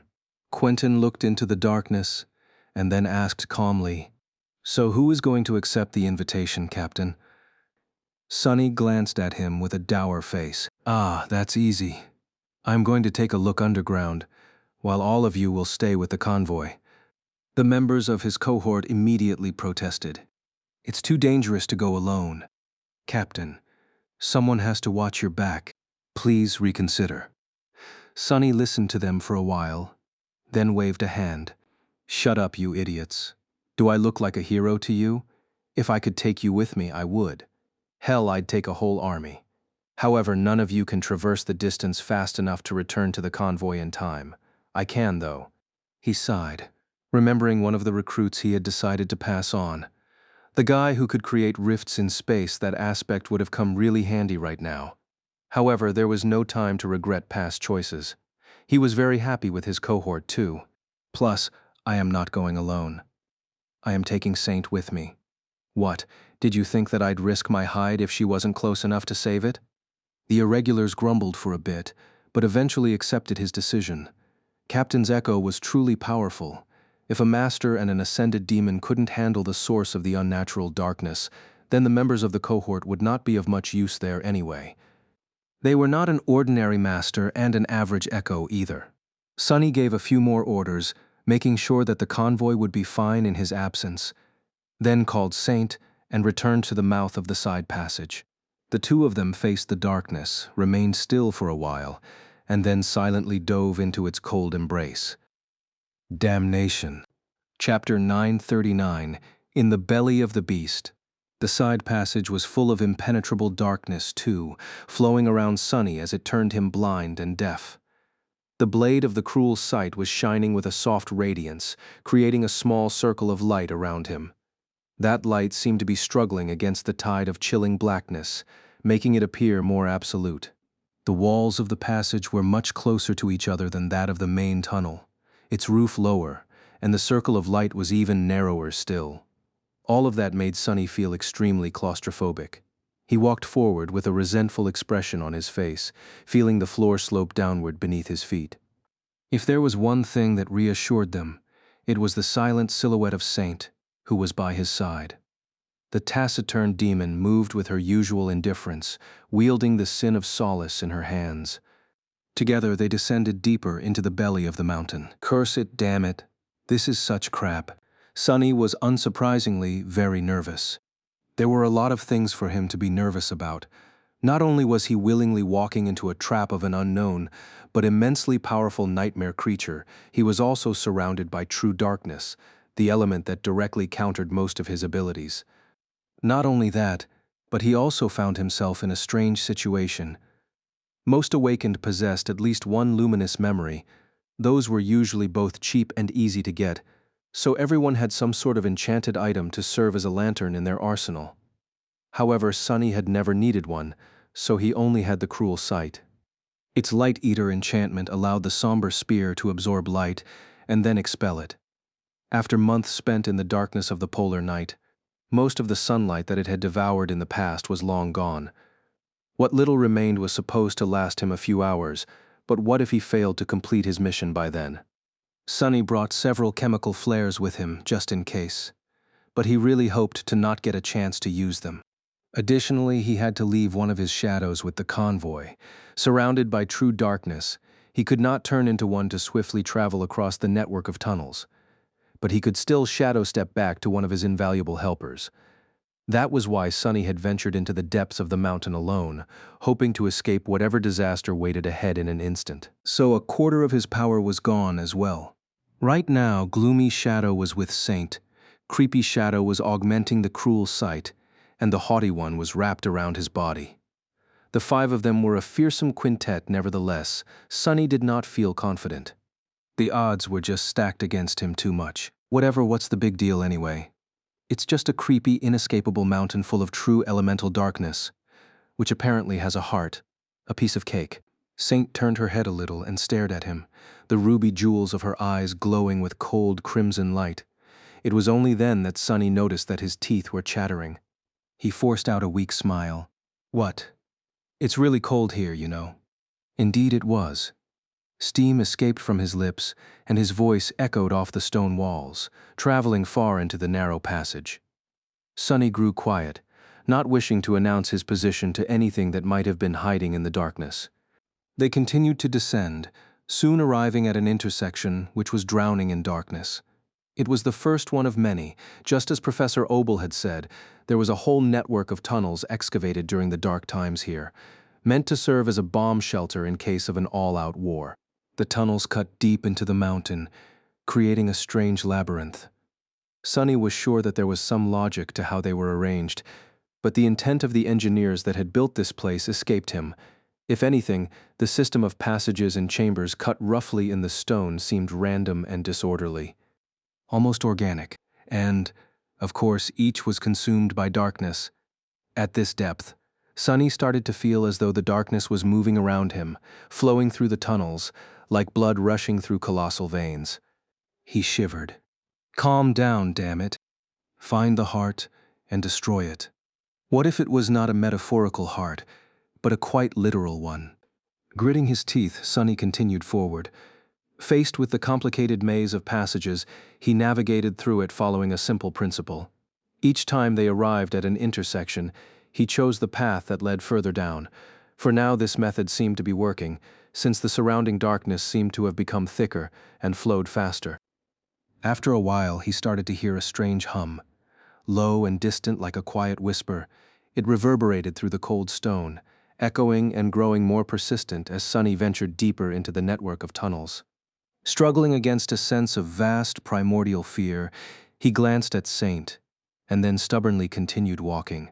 Soon, Sonny arrived at a dead end, or rather, what should have been a dead end. The tunnel he was following came to an abrupt stop, but the wall in front of him had collapsed or had been shattered at some point in the past, revealing an entrance to something that looked like a natural cave. He hesitated for a few moments, then climbed over the pile of rubble and entered the cave. It stretched forward, twisting and turning, growing so narrow that Saint had to fall back and now walked behind him.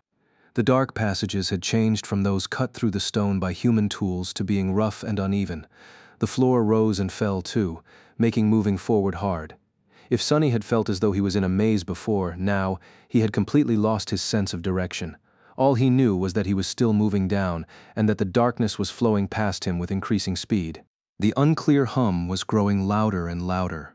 By then, Sonny had been completely overcome by an irrational feeling that he was not traveling through a network of caves, but instead crawling through the veins of a bizarre, colossal, terrifying creature.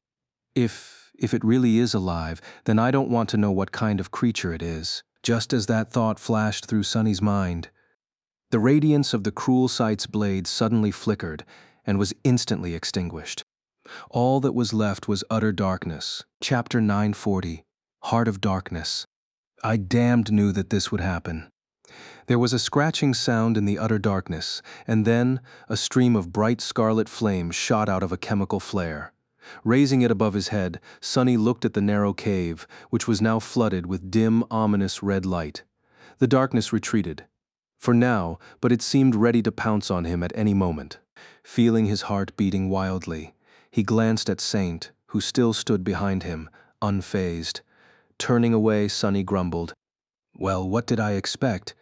She was born in the underworld, of all places. I bet Saint is feeling right at home in this misbegotten darkness." He remained motionless for a few moments, getting accustomed to the blood-red gloom that surrounded him. Then, Sonny bit his lip and took a step forward. "Let's go. We still need to find the heart." The cruel sight was not supposed to burn through its reserve of absorbed light so soon. The chemical flare, which was supposed to burn for at least 15 minutes, stuttered and drowned in just 5, forcing him to ignite a new one. It was as though keeping true darkness at bay exhausted any source of light faster than it should have been possible. And the deeper into the mountain they went, the more pronounced that discrepancy became. Curse it all. Sonny had dreaded reaching the heart of darkness, but now that he was literally burning through his flares at a concerning speed, he couldn't wait to find it. Sadly, it turned out to be harder than he had thought. The human-made tunnels above had an obvious direction, but the chaotic network of caves was both harder to traverse and all over the place. Sometimes he would follow a path downward, only to end up climbing for a while. Other times, descending deeper into the mountain only made the distant hum grow quieter, which told him that he was getting further from his goal. In the end, Sonny abandoned all pretense of knowing what he was doing and chose where to go randomly, relying on his intuition to show him the way. Soon, he discovered a new pattern. The passages where the darkness seemed to flow faster were the ones that felt correct to him. Armed with that knowledge, he hurried forward, knowing that there was not much time left. Time had lost all meaning, and Sonny only measured it by the amount of flares he had burned through, when there were only 2 of them left. He finally reached his destination. The walls of the narrow passage he was following suddenly disappeared, and he found himself in a vast, spherical cave. In the dim red light, he could see dozens of similar dark holes opening into it, each leading to a different natural tunnel. However, Sonny did not pay them any attention. All he could look at was a giant orb of jet-black stone that floated in the center of the cave, burning darkly with the crimson reflections of the flare's fire. The darkness flowed through it, or maybe was born from it. The hum he had heard came from the orb, like a rustle of waves that were imprisoned within it. Suddenly, he felt a terrible chill spread through his body. Whatever that black sphere was, he knew that it was not something any human was supposed to see. Cut, run. Sonny gulped. He couldn't believe that no one was guarding that thing. Then again, there was nothing guarding his own heart either. If something managed to crawl into his chest, it would find his ribcage empty of defenders as well. Maybe not, if Blood Weave had to say anything about it. Sonny stretched his senses outward, checking if his connection with the fourth shadow still remained. It was there, albeit strangely muddled. Nevertheless, he knew that he would be able to use Shadow Step to get the hell out of the dark cave after destroying the Heart of Darkness. No time to waste then. His second-to-last flare was about to burn out. Stepping forward, Sonny chased all hesitation away from his mind and thrust the blade of the cruel sight forward. It struck the side of the black orb and slid off its surface without leaving a scratch. Sonny froze. The sound of the spear hitting polished stone seemed deafening, and when it died down, was it just him, or did the hum coming from the sphere grow a little louder? Glancing at Saint, he felt cold sweat rolling down his face and whispered, "Help me with it, will you?" The taciturn knight remained motionless for a moment, staring at the sphere with a hint of subdued emotion. Then her eyes suddenly flared, the flames inside them turning darker. Saint did something strange. She took a step forward and handed him the Sin of Solace. Confused, Sonny grabbed the hilt of the Jade Jian, feeling the infuriating whispers assault his mind. Pathetic. He frowned, surprised at the sudden thought. Was it a thought? At that moment, Saint took another step forward and unsheathed her broken stone sword. The jagged line of its shattered blade flashed through the darkness and sunk into the black surface of the sphere to the hilt. A small crack snaked its way up and down through the surface of the orb. Suddenly, the hum became almost deafening. What? Then, the giant orb suddenly burst open, releasing a tide of darkness that washed over Sonny and Saint, throwing him back. He fell on the cold stone, feeling something rustling against the steel of the undying chain. The flare was swiftly extinguished. In the last split second that it burned, Sonny saw what the darkness released from the sphere was, and understood what the hum he had heard represented. It was not the rustle of the waves. Instead, it was the rustle of countless tiny feet scraping against the shell of the black sphere from within. The flood of darkness that had escaped from the cracked orb was actually myriads of tiny beetle-like creatures that were now swarming over him like a river, already shredding the transcendent metal of his armor. Worse still, the tide of them was still flowing out of the broken sphere, rushing into the dozens of passages leading out of the cave like a flood. The sight of it was both terrifying and bizarre. No matter how large the shell of black stone had been, the mass of beetles it released, and was continuing to disgorge, was many times larger than what could possibly fit inside. At this rate, the whole mountain was going to be filled with them in mere minutes. Ah, so that's why she told me to run. Feeling a sharp pain suddenly pierce his side, Sonny belatedly realized a dreadful fact. He needed to enter a shadow to use Shadow Step, and with all light gone, there were no shadows left in the true darkness of the flooded cave.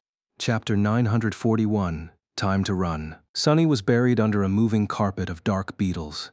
His armor was being chewed through, and a few of them had already gotten inside somehow, their razor-sharp mandibles sinking into his flesh. Crap. For a moment his thoughts were scattered, but the sudden pulse of pain cleared them.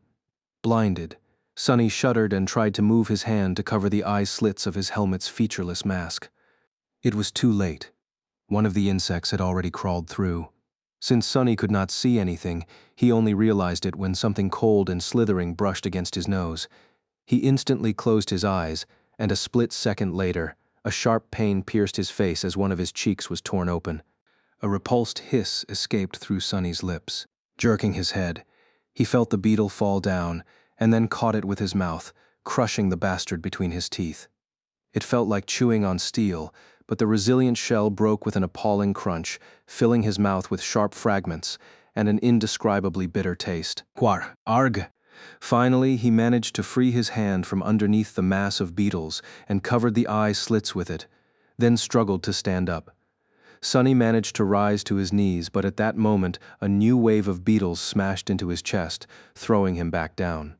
It felt as though he was drowning. A crushing weight of the endless river of creatures pressed him down, making it hard to breathe. With each second, there were more and more of them, and the weight grew more unbearable. In the dark cave, the seething darkness that consisted of countless myriads of tiny insects was rising like a tidal wave, already flooding most of the tunnels. The uninterrupted surface of wriggling black insects was slowly crawling higher and higher, the shards of the broken sphere already disappearing beneath them. The rustling hum of tiny feet scraping against stone turned into a rumbling roar. Then, a hand in an armored gauntlet broke through the surface, the chemical flare grasped by it igniting with intense scarlet flame. Growling, Sonny pushed himself through the squirming mass of dark beetles and managed to rise to his feet with a stagger.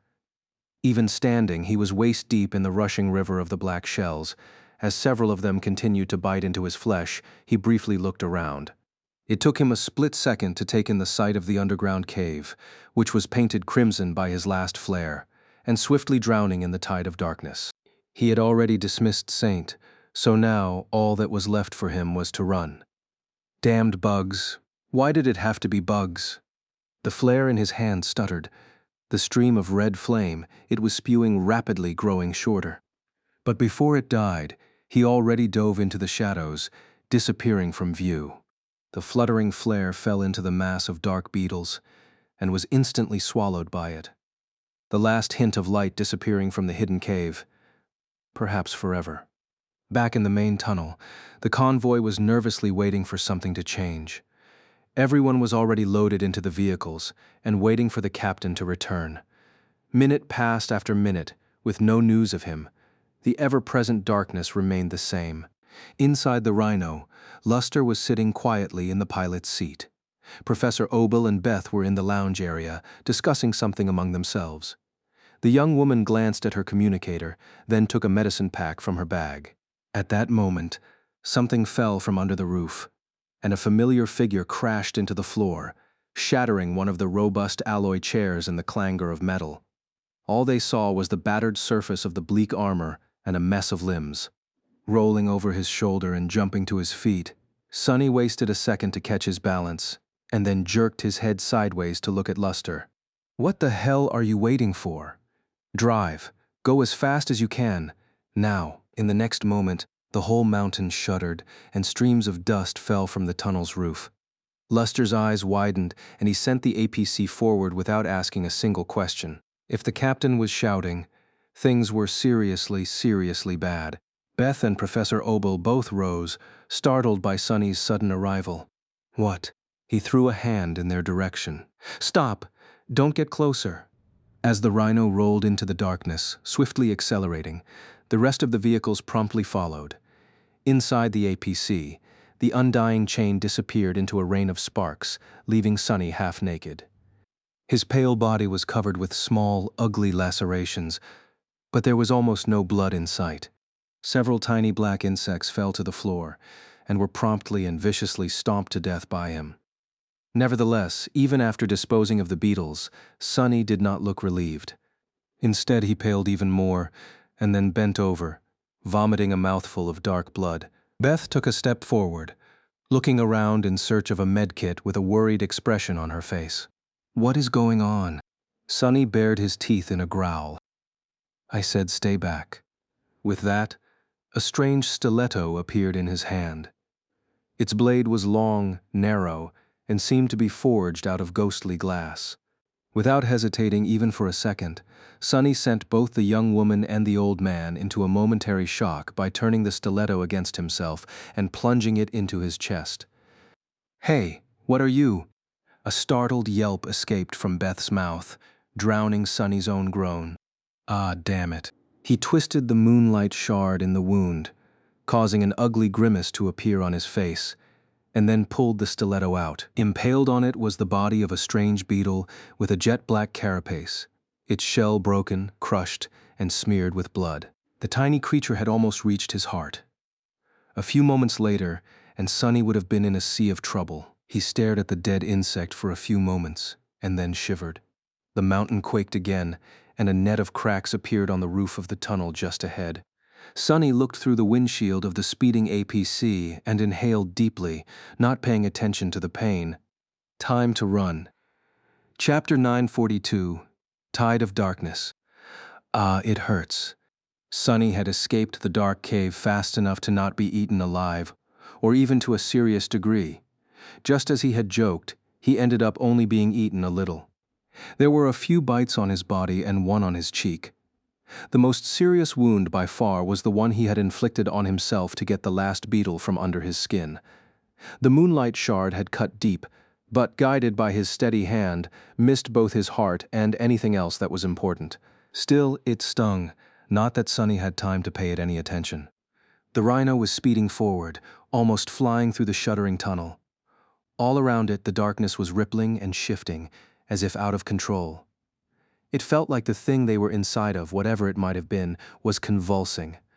Not exactly in the throes of death, but maybe in agony. Sonny was pretty sure that the blow Saint had delivered to the black sphere was not fatal to the unknown being, since he never heard the spell announcing a kill. The source of the true darkness was not destroyed, just damaged. Or maybe set free. Captain, that is new. Hearing Luster call out to him, Sonny looked forward and saw an unfamiliar shape appear from the darkness. It was a rusted frame of an old personal vehicle, which they had never seen before. The implication made a pale smile appear on his face. It's broken. The strange anomaly that had been keeping them inside the tunnel seemed to be no more. They were actually moving forward instead of traveling endlessly through a never-ending sea of darkness. Destroying the black sphere had really broken the binding. He let out a shaky breath. If he had not received a message from the outside, things might have turned out differently. Sonny would have ventured into the side passages eventually, but probably without leaving one of the shadows behind. Even if he did, he would have definitely taken the rest of the irregulars with him. Then, they would have died. Actually, he still struggled to believe that everyone survived. For now, we are not out of the tunnel yet. Suddenly cold, he looked at Luster and said, "Top speed, get us out of here." The rhino flashed past the rusted vehicle, pushing it aside with its ram. The rest of the convoy followed, and soon they could feel the floor of the tunnel starting to slope up. That had not happened before, so Sonny took it as a good sign. Sadly, good things had ended after that. The mountain seemed to be coming to life around them. It shook and trembled, more and more cracks appearing on the walls and the roof of the tunnel. At some point, one of the walls collapsed just as the last vehicle passed it, and a flood of something dark and seething flowed into the underground passage. Sonny shuddered, realizing that it was the beetles.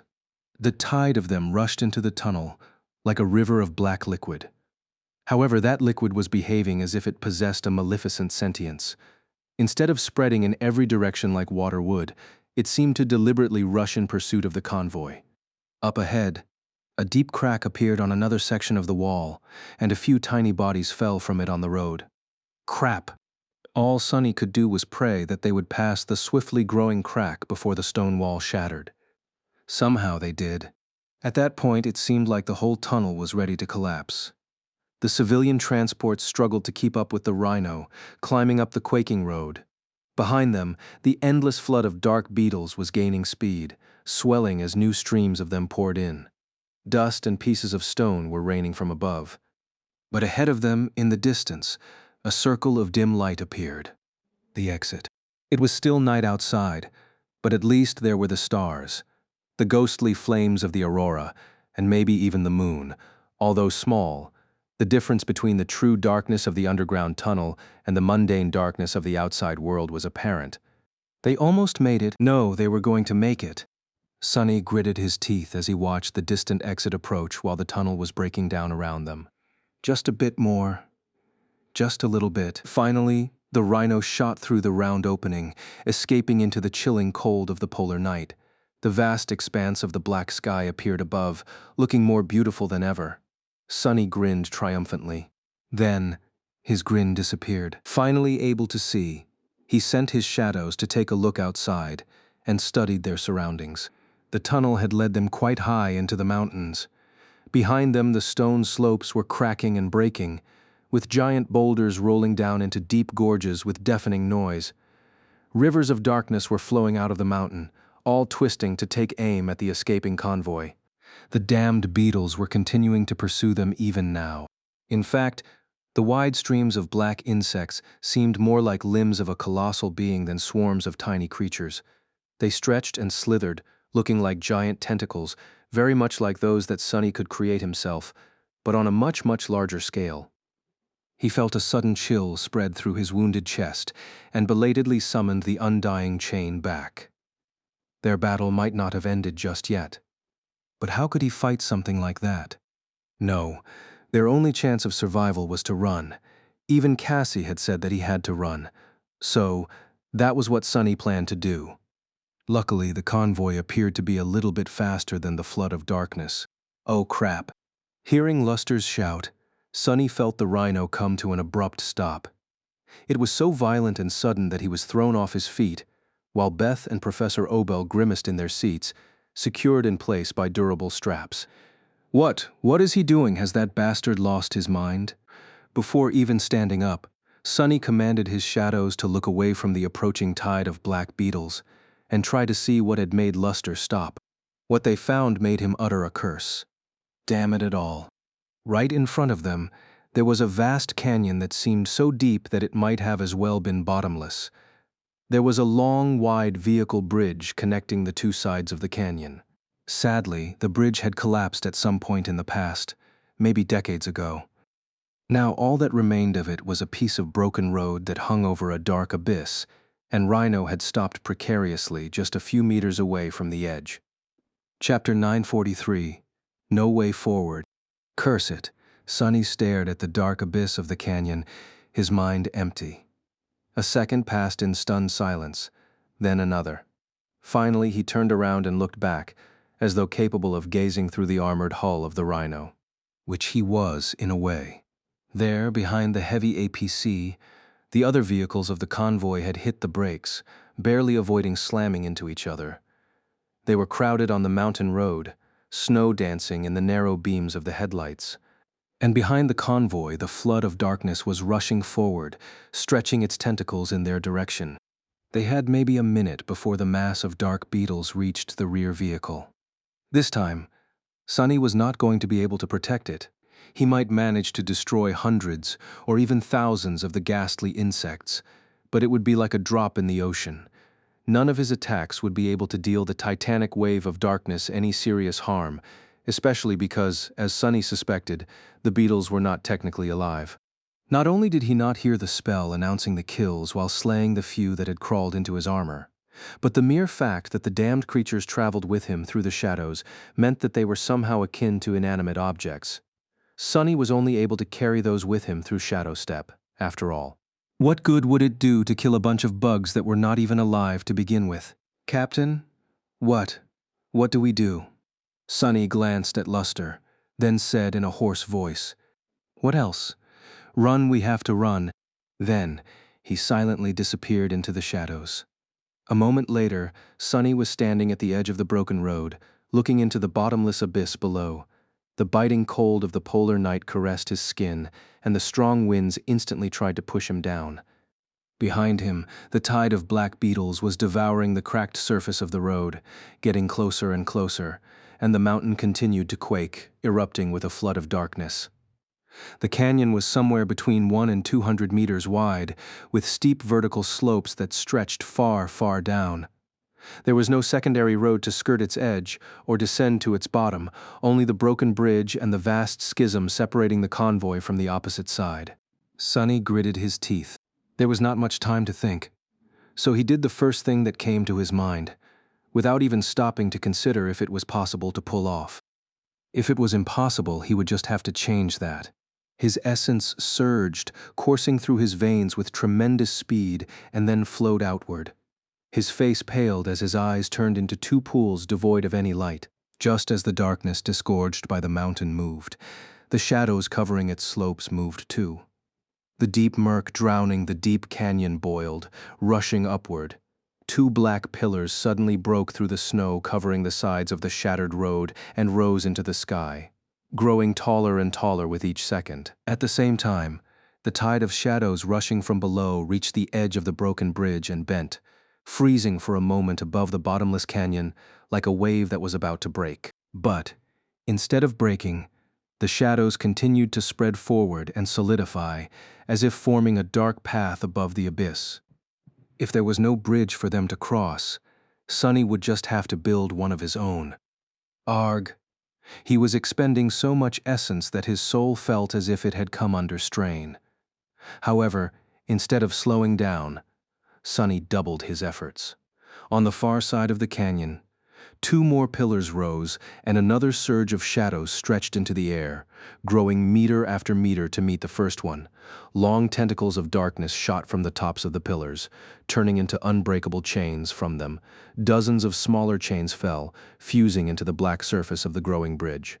Sonny was not concerned with how much essence he had.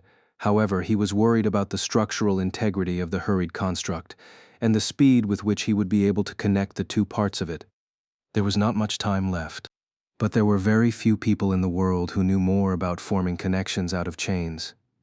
After all, he had spent so much time in the ruined kingdom of hope, traveling from one island to another across the heavenly chains that bound them together. Chained together, inseparable and stronger for it, there was probably some philosophical lesson to learn from it all, but Sonny was too preoccupied to care. With a groan, he stepped aside and waved to Luster, who was staring at him through the windshield of the Rhino. Drive. The young man looked at him with wide eyes, then glanced at the eerie black road that hung above the abyss, connected to nothing and only supported by dozens of swinging chains.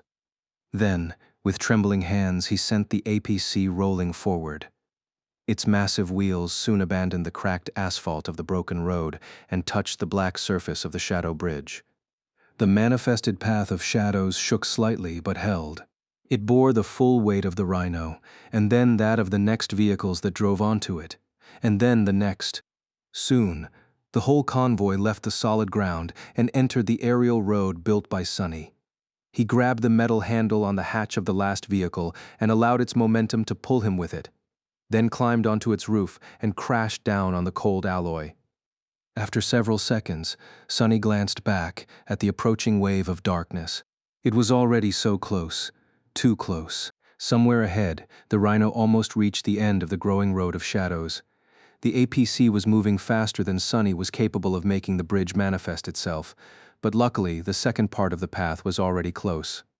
The two sides of the black bridge connected and fused with each other just a few seconds before the massive Rhino rolled over the invisible seam and continued to speed forward without pause. Soon after that, Luster let out a shaky breath as the wheels of the Rhino touched solid ground on the other side of the canyon. Sonny was feeling like he was on the verge of fainting, but forced himself to remain absolutely focused. Behind him, the myriads of dark beetles were already crawling across the shadow bridge. The wave of them were almost halfway across, putting so much pressure on the chains that a few of them were on ready to snap. Bastards. It was at that moment that the vehicle he was riding on shuddered as it passed between two tall black columns. Looking back, Sonny grinned. This is a toll bridge. Pay up or die. On second thought, just die. With a quiet groan, he released the mass of shadows that had followed his will, allowing them to return to their natural immaterial form. A sense of profound relief almost sent him stumbling off the roof of the moving vehicle. The shadow bridge suddenly turned ghostly, collapsing into shapelessness, and then dissipated into the night.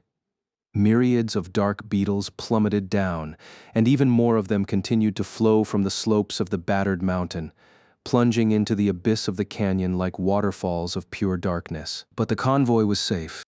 It continued moving forward, putting more and more distance between itself and whatever it was that had dwelled in the network of old tunnels. Sonny let out a heavy sigh and then sprawled listlessly on the roof of the military vehicle, looking at the distant tapestry of cold stars. No more tunnels. Damned ever. I hope. Chapter 944, Safe and Relatively Sound. After the ominous mountain disappeared from view, hidden by the snowy slopes and darkness, the mundane darkness of the polar night, not the unfathomable true darkness that they had just barely escaped from, the convoy finally came to a stop. Around them was the familiar landscape of the Antarctic Center. Deep in the mountains, they were temporarily protected from the wind by an overhanging cliff and had reached a wide area that was somewhat fit to serve as a campsite. The vehicles needed to be checked after the recent mad dash, and the people needed time to come to their senses. Plus, they had no idea where they were. Sonny had to scout the area, determine their location on the map, and come up with a route forward. He also needed to make sure that there were no swarms of nightmare creatures close by or heading in their direction, and do 1,000 other things. I don't want to.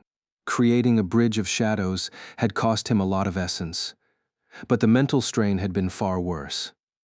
Sonny felt tired and lazy, but he had no choice except to get busy right away. Rolling off the roof of the military vehicle, he landed on the snow, sighed, and sent his shadows to explore. By then, the members of his cohort and other people had already emerged from their transports.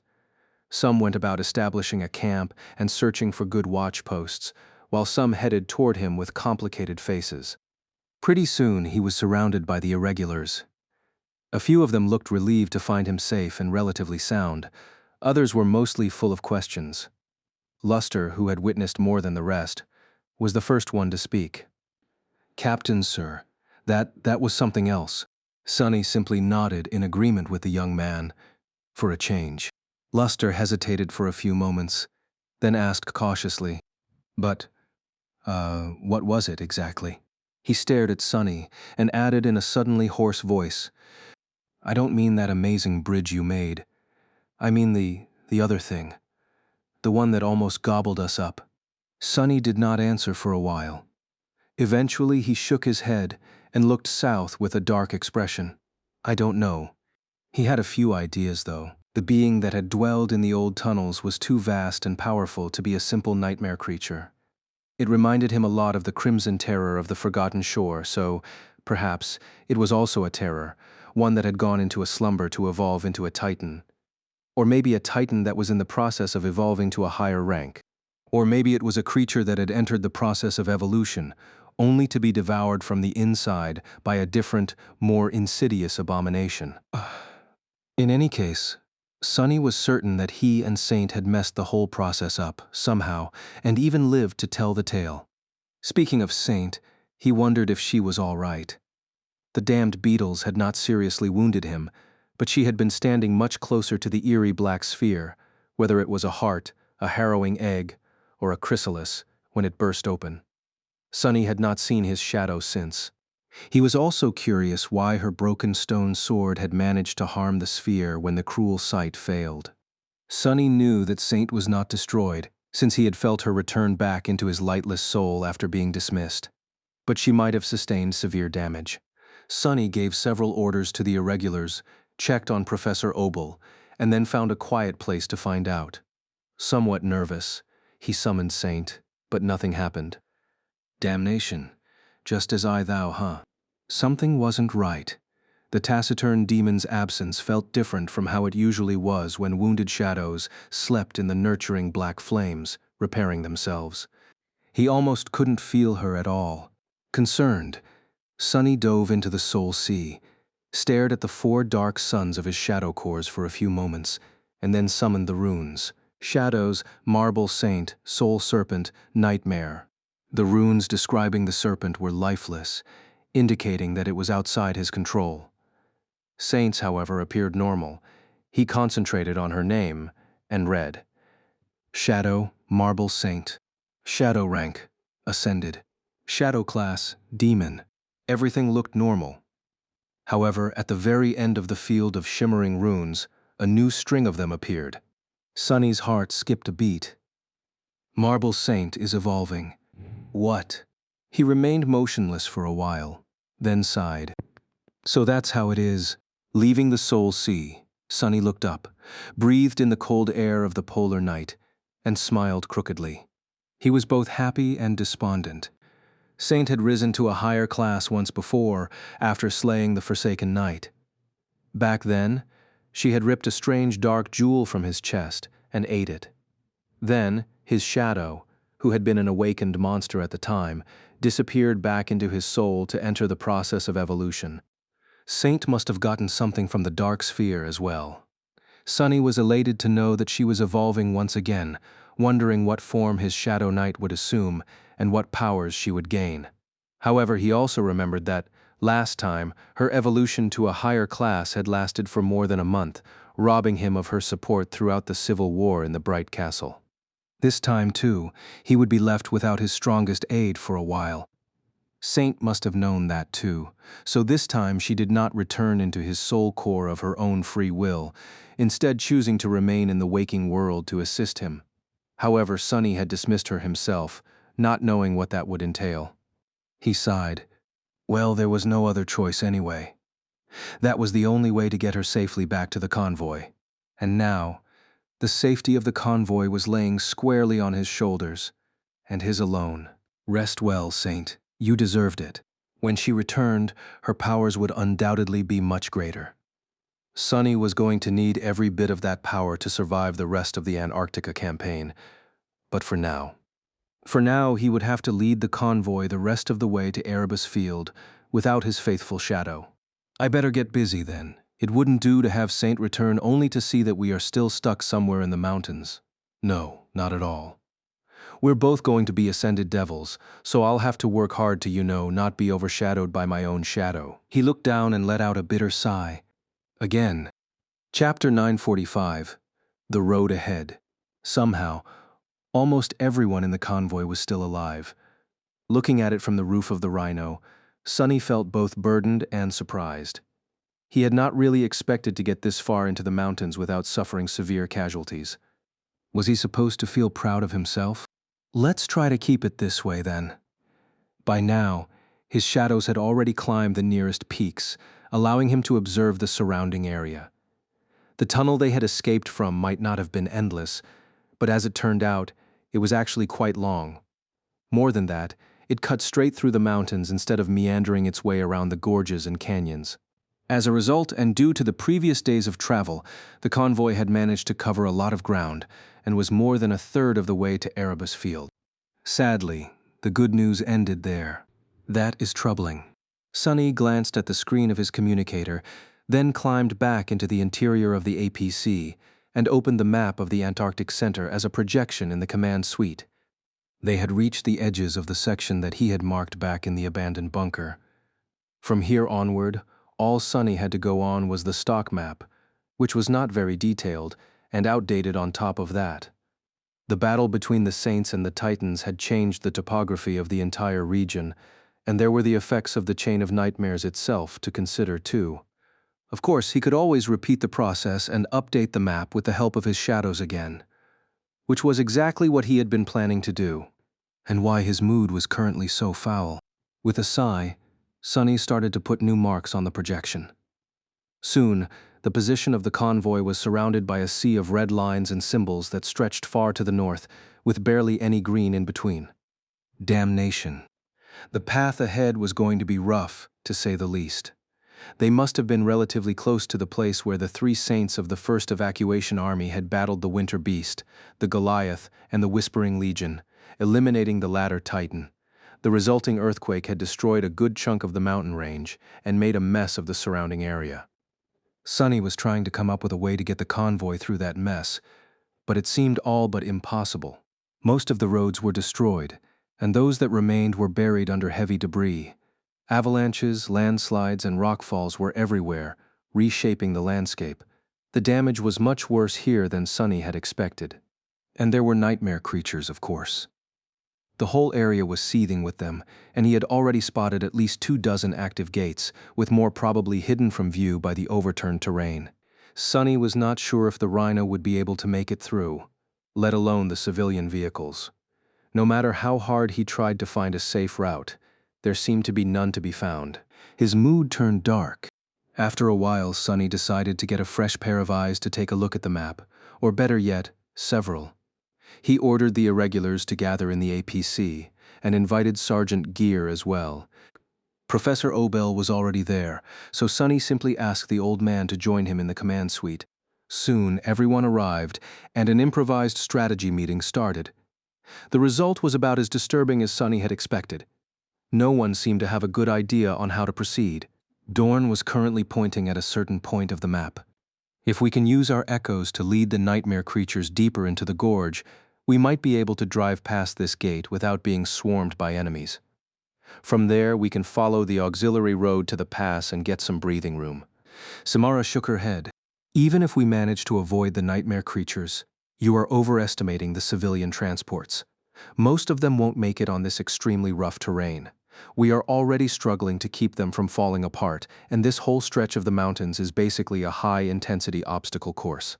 She sighed, then looked at Sunny with a somber expression. There is one more thing everyone is forgetting about too. Fuel cells. They are not exhausted yet, but going through a gauntlet like that will put them under strain, which I don't think we can afford. Driving through the mountains is one thing, driving through this disaster zone is another. Sunny frowned, then glanced at Sergeant Gear.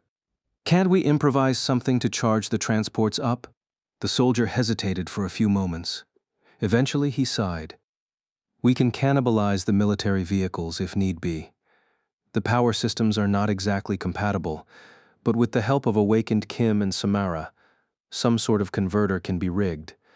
The soldiers can join the refugees inside the transports, but, apart from the obvious loss of defensive capability, there are other factors against that solution. We are not too high on energy reserves ourselves, and the transports are much more power-hungry. So it won't be a drastic change, maybe a difference of another 100 kilometers or so in this cold. Sunny let out a heavy sigh, thinking of other solutions.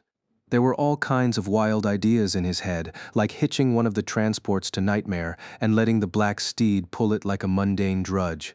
The rhino could manage one too.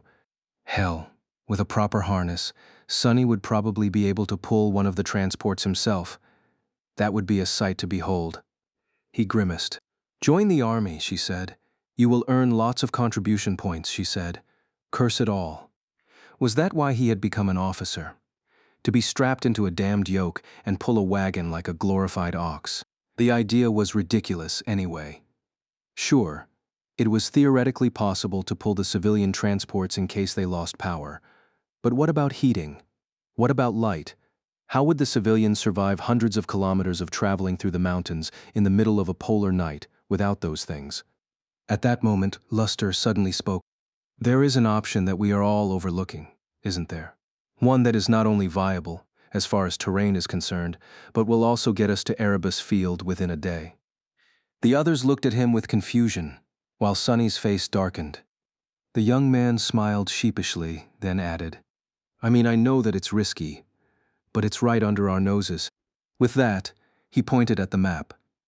There, at the very edge of the mountains, a thick red line was stretching far north. The coastal highway, Chapter 946, Scenic Route. The coastal highway, that damned thing. Sunny was, of course, aware that traveling by means of the highway was an option. An incredible option even, considering that the highway was wide, flat, kept in good condition, and stretched most of the way to the very northern edge of the Antarctic Center as it skirted the whole landmass between the mountains and the ocean. But that was exactly the problem with it. Built along the coast, it was both awfully close to the water and utterly exposed. Here in the mountains, they were hidden from most of the prowling nightmare creatures by the terrain and could use it to their advantage. Out there on the coast, nothing would be protecting them from the hordes of abominations, both those on land and those hiding beneath the waves. Sergeant Gear and the other survivors of the initial, much larger convoy could attest to the horrors of the coastal highway. They had barely escaped it once, losing most of the transports and every member of their awakened escort in the process. Indeed, the soldier looked incredibly tense at Luster's suggestion. With all due respect, you don't know what you are talking about. That place, it's a death trap. A handful of us managed to survive a shorter journey across the highway than what you are proposing, and even that was by some miracle. Luster scratched the back of his head. Yeah, but your situation back then was different. Gear frowned. How so? The young man looked at him with surprise. Isn't it obvious? You didn't have the captain with you. What? Sunny stared at Luster for a few moments, dumbfounded. Did the fool finally lose his mind? However, Sergeant Gear's reaction to the ridiculous response was out of his expectation.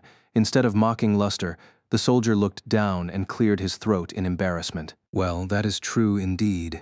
Sunny blinked a couple of times. Thanks for the vote of confidence, but I am not a miracle worker. I am afraid of the coastal highway too. There was a reason for why he had chosen a much longer, Much more arduous journey through the mountains after all.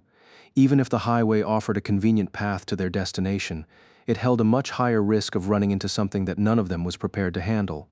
From hordes of nightmare creatures akin to the devouring cloud, to the damned terror that had slaughtered every living soul at LO 49, to countless other horrors no one knew about. Even running into a titan was not out of the question. The winter beast was being contained somewhere in the north by St. Tyrus, but the location of the monstrosity that Army Command had designated as Goliath was currently unknown. Nothing was stopping the bastard from showing up the moment the convoy got stuck in the open. However, traveling through the mountains had turned out much more dangerous than Sonny had anticipated, despite his habit of always expecting the worst. By now, he had successfully managed to lead the convoy into pretty much every possible terrible situation that they had been supposed to avoid by not choosing the highway. With the path ahead so close to being impassable, and the civilian transports falling apart on the steep, unreliable mountain roads, the more dangerous route was starting to look more and more attractive. Kim sighed. Sorry, I hate to agree with Luster, but there are about 600 kilometers between us and Erebus Field. That is, if we go straight, of course. If we have to maneuver through the mountains and circle around them in search of passable roads, fighting nightmare creatures as we go, I doubt that many of us will make it. She sighed, then threw a tentative glance at Sonny. If we descend to the coastal highway, however, and go at full speed, we can cover these 600 kilometers in a matter of hours. Of course, this is a huge risk, B. But isn't it an even bigger risk to stubbornly push forward through the mountains, if it means staying in the wild for days, maybe even weeks more? Sonny winced. Kim was somewhat right. The coastal highway was dangerous, but so were the mountains.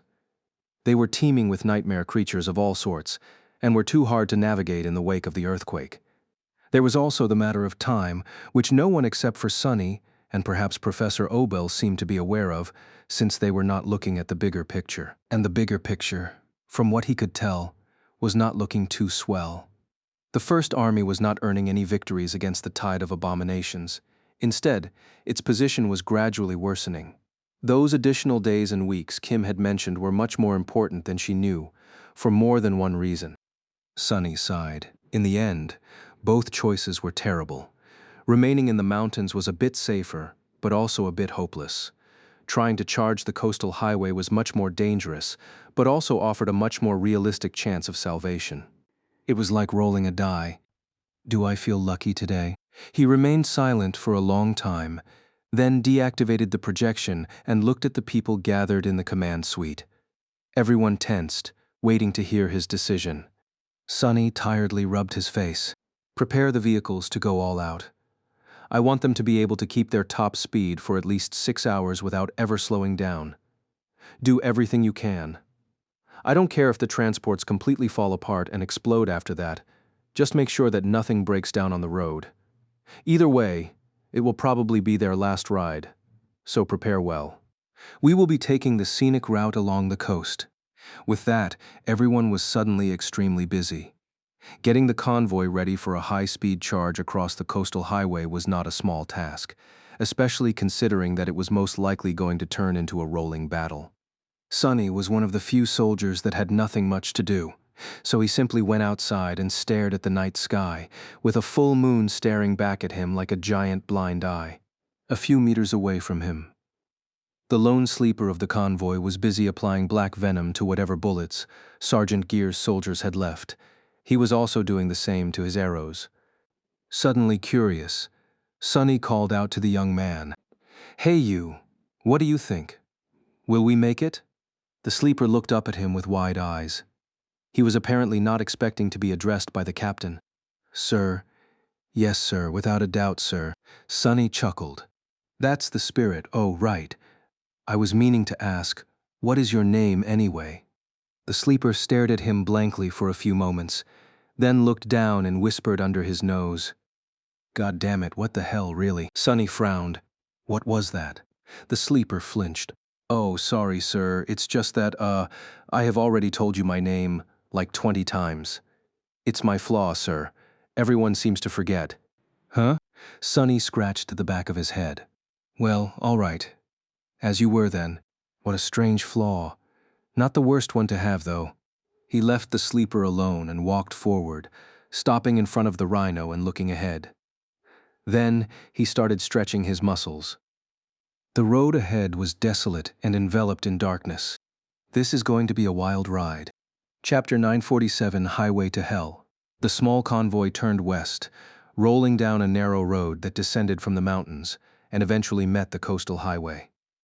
The Rhino was moving at the front of the column, with 4 remaining civilian transports following it and the 3 battered military vehicles guarding the rear. This was Sonny's siege army for the next 6 hours or so. The 3 armored vehicles at Sergeant Gear's disposal still had some ammunition left, just barely enough to last them the rest of the way to Erebus Field, provided that their charge across the highway would be as dire as Sonny anticipated. The civilian transports were not only flimsy, but also lacked any kind of integrated defense systems to ward off the attacking nightmare creatures.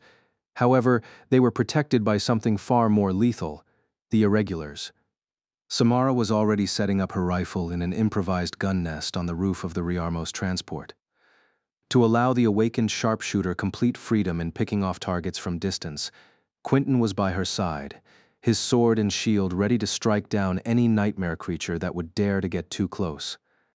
Kim was on the roof of the next vehicle, with a dozen magazines of charged rounds prepared in advance for her carbine.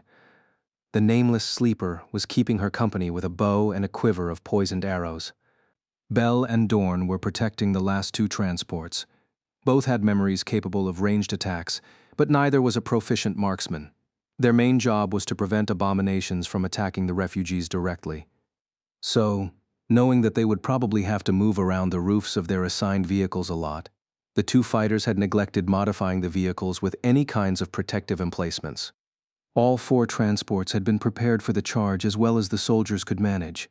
There were plates of armor and alloy spikes welded to their sides, as well as makeshift rams attached to their fronts, in a pale imitation of the Rhino. And lastly, there was the heavy APC itself. Since Saint was gone, Sonny was sitting on its roof instead, holding Morgan's warbow in his hands. Despite the howling of the chilling wind, he did not feel cold at all, fueled by adrenaline. His body was encompassed by the dull steel of the undying chain, the dying wish hidden beneath its sleek breastplate. He was ready for battle, traverse the highway as fast as possible, killing anything before it had a chance to approach the convoy. That was the plan. Not that Sonny really expected everything to go according to it. Blackie and Abomination were running ahead of the column, serving as the vanguard and forward scouts, while Nightmare was still slumbering in the depths of his soul.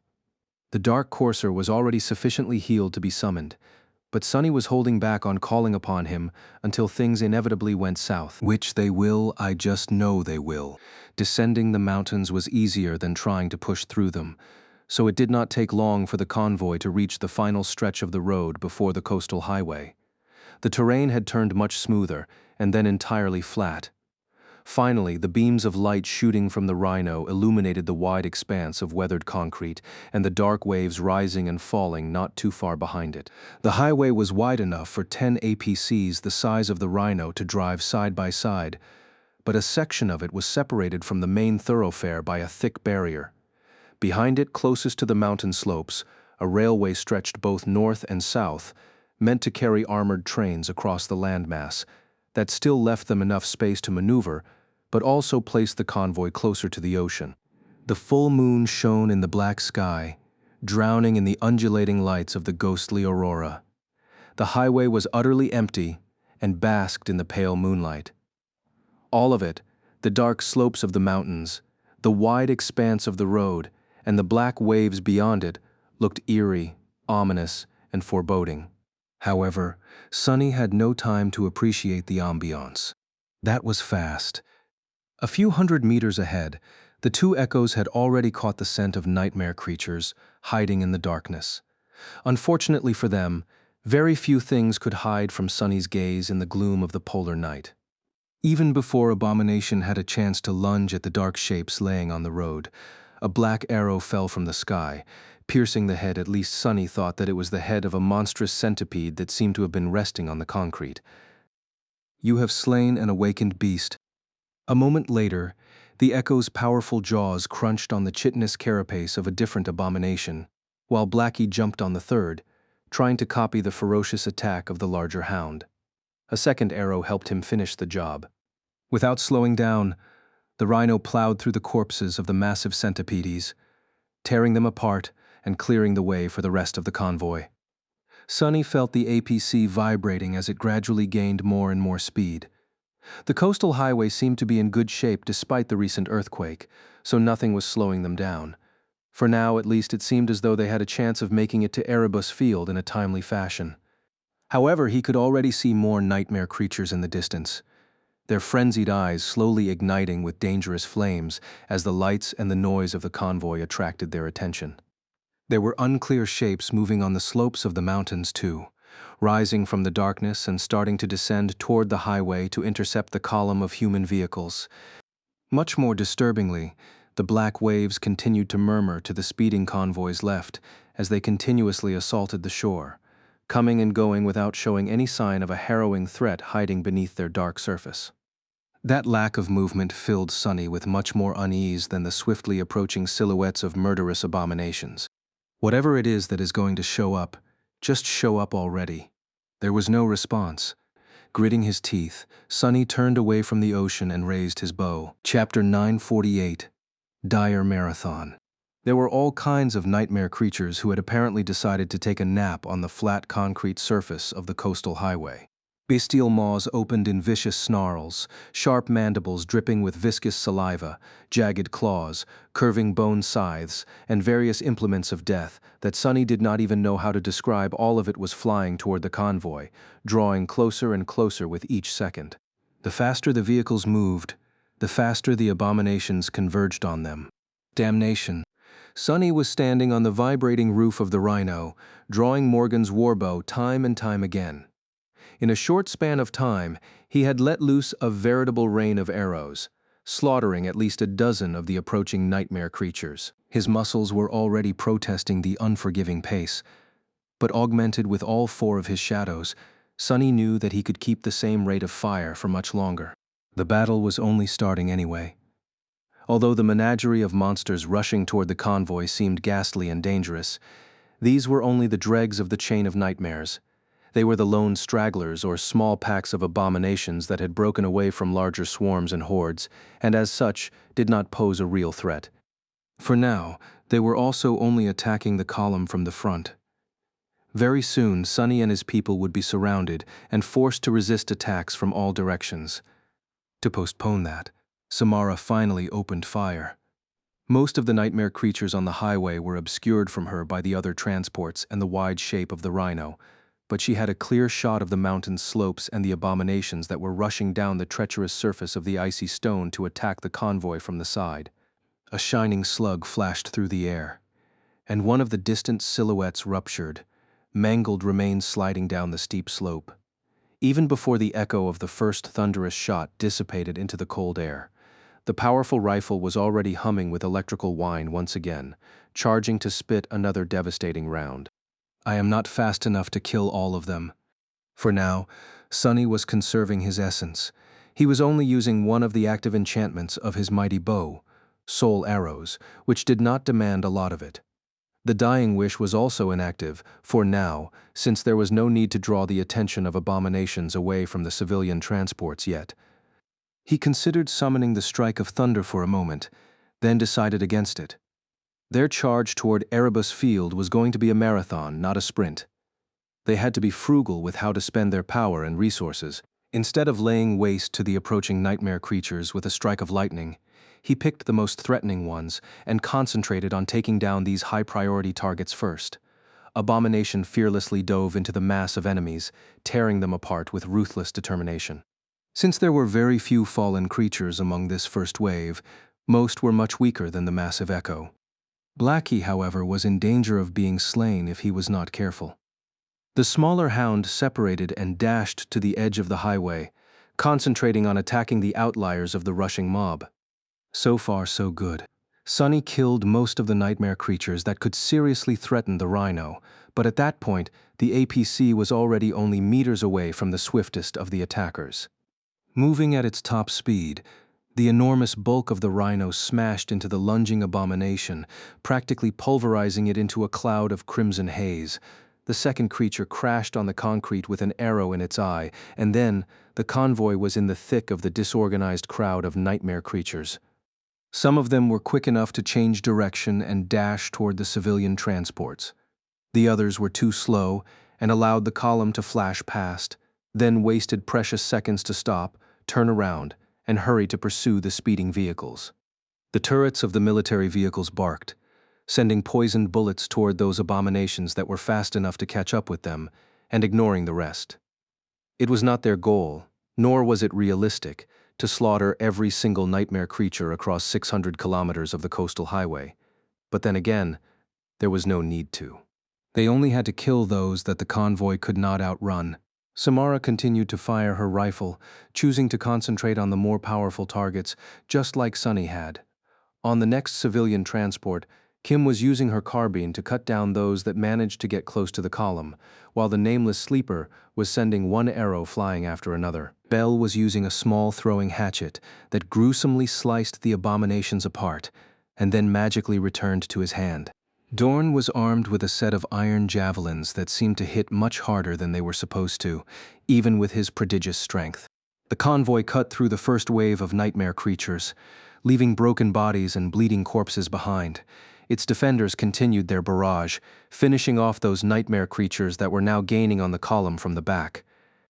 Sunny rotated his shoulder and winced slightly, then knocked another arrow on the string of his bow and froze for a moment. Peering into the distance, he tried to evaluate the situation. His face darkened. A few hundred meters ahead, a stream of nightmare creatures was spilling on the highway from the mountain slope. And ever further away, behind them, the whole width of the road was blocked by a dark mass of monstrous bodies. This time, it was a proper swarm, one of many they would have to fight their way through, most likely. Sunny studied the swarm for a split second, then quickly glanced at the ocean. At least the dark waves were calm for now. With a contemptuous sigh, he sent the arrow flying in the direction of the mountain slope, and then drew his bow again. This time, his fingers were illuminated by the furious light of a caged lightning. Chapter 949, Moving Slaughterhouse. As soon as the strike of thunder flashed through the darkness of the polar night and burst into blinding arcs of electricity, decimating the center of the swarm, Sunny spoke into his communication device. Wedge formation. He had created a rift in the middle of the mass of nightmare creatures. But it was not enough to clear a path through the blockade. There was the flanking force spilling from the mountains to worry about too. The abominations were already dashing toward the convoy, bits of broken cement flying from beneath their sharp claws.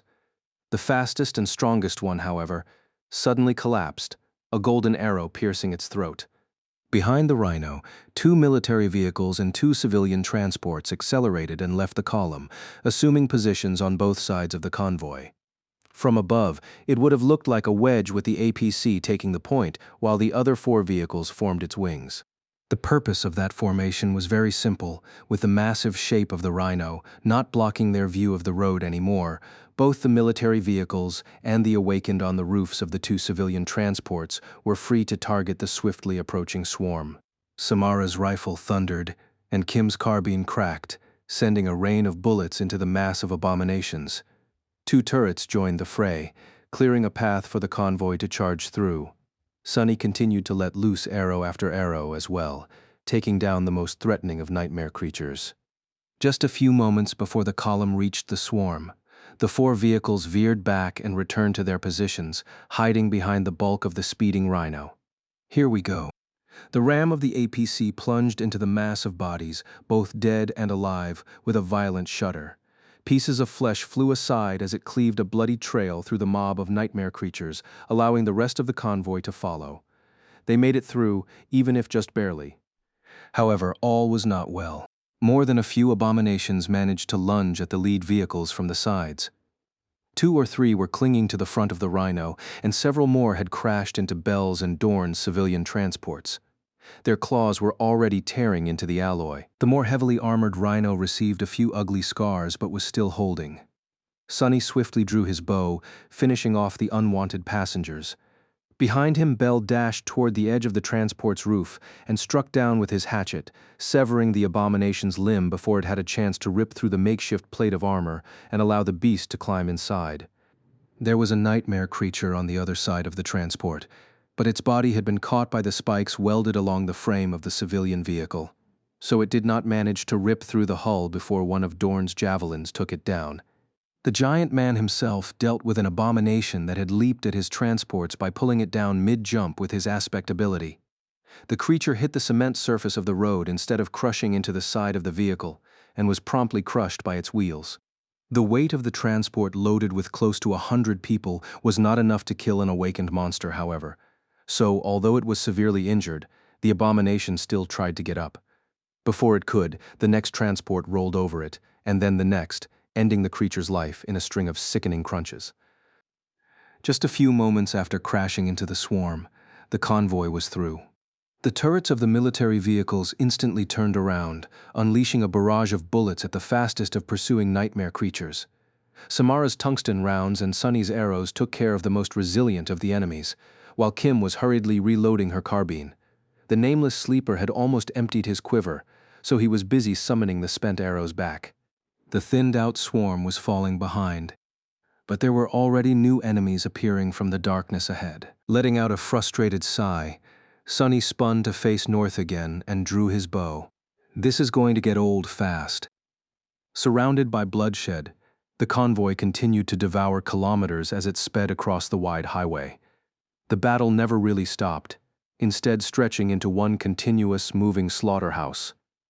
Even if there had not been too many nightmare creatures near the coast at the start, the lights and noise of the charging column mixed with the smell of fresh blood, attracting more and more of them from the mountains.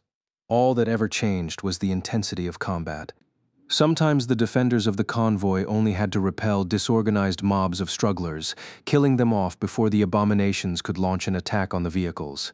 Sometimes a true swarm would appear to block off the road, forcing them to fight their way through while sustaining minor damage and desperately trying to prevent anything from getting to the refugees. Despite it all, the vehicles were in a good enough shape to remain operational for now. The Rhino was covered in scars, and its ram, as well as the whole front section, had turned slick with blood, making it look like an infernal machine of morbid carnage. The civilian transports had chunks of flesh stuck on their spikes, with deep grooves left behind by the claws of abominations decorating their sides. The barrels of the turrets on the military vehicles were glowing red, steaming as the chilling darkness of the polar night cooled them down. The people were starting to get tired, but prepared to give it their all to reach the destination, continued to perform their duties with stalwart determination. The highway itself was changing as well. The further north they moved, the more nightmare creatures and the more signs of sustained damage there were.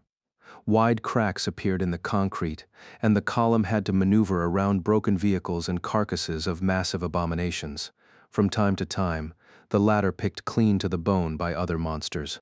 Killing the enemies before they reached the column was getting harder and harder because of these obstacles. At some point, Sunny tensed as he noticed an especially troublesome obstruction blocking off the road ahead. His face darkened. What now? Chapter 950 derailed. Still some distance from the convoy, the whole width of the highway was blocked off by something that looked like a tall wall of alloy. It was surrounded by a scene of pure mayhem, with torn pieces of metal and massive chunks of concrete laying on the road in a chaotic mess. Sunny scowled, trying to make sense of what he saw.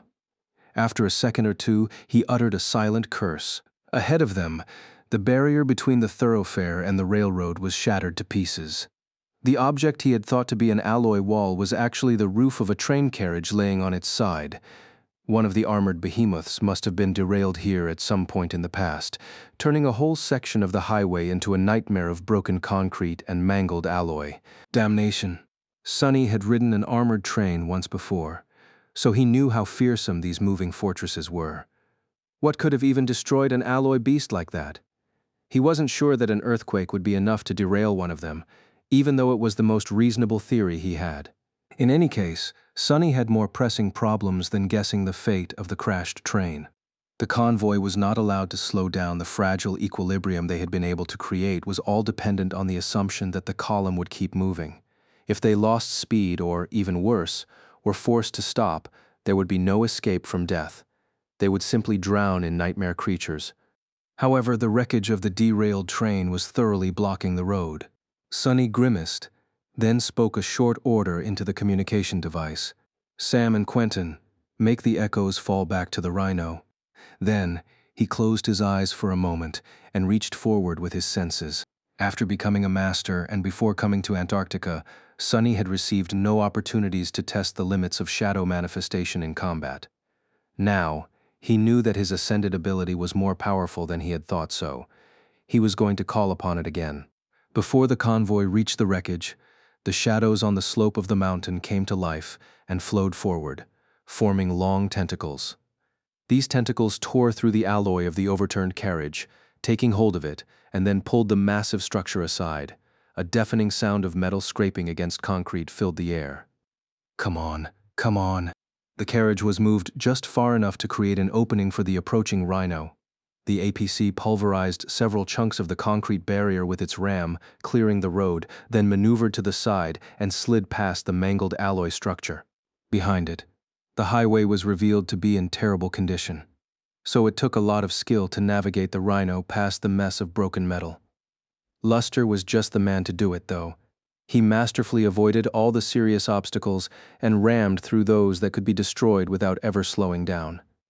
The rest of the vehicles weren't as large as the APC, so it was not too hard for them to follow. Several abominations crawled from the wreckage to lunge at the convoy, but were swiftly pierced by arrows and poisoned bullets. Soon the convoy left the field of debris, but instead of being relieved, Sonny only gritted his teeth. Obscured by the remains of the armored train, there was another swarm of nightmare creatures ahead of them. This one much larger and dangerous than all the previous ones. Worse still, since they were late to discover it, there was not much time to thin the abominations out with ranged attacks.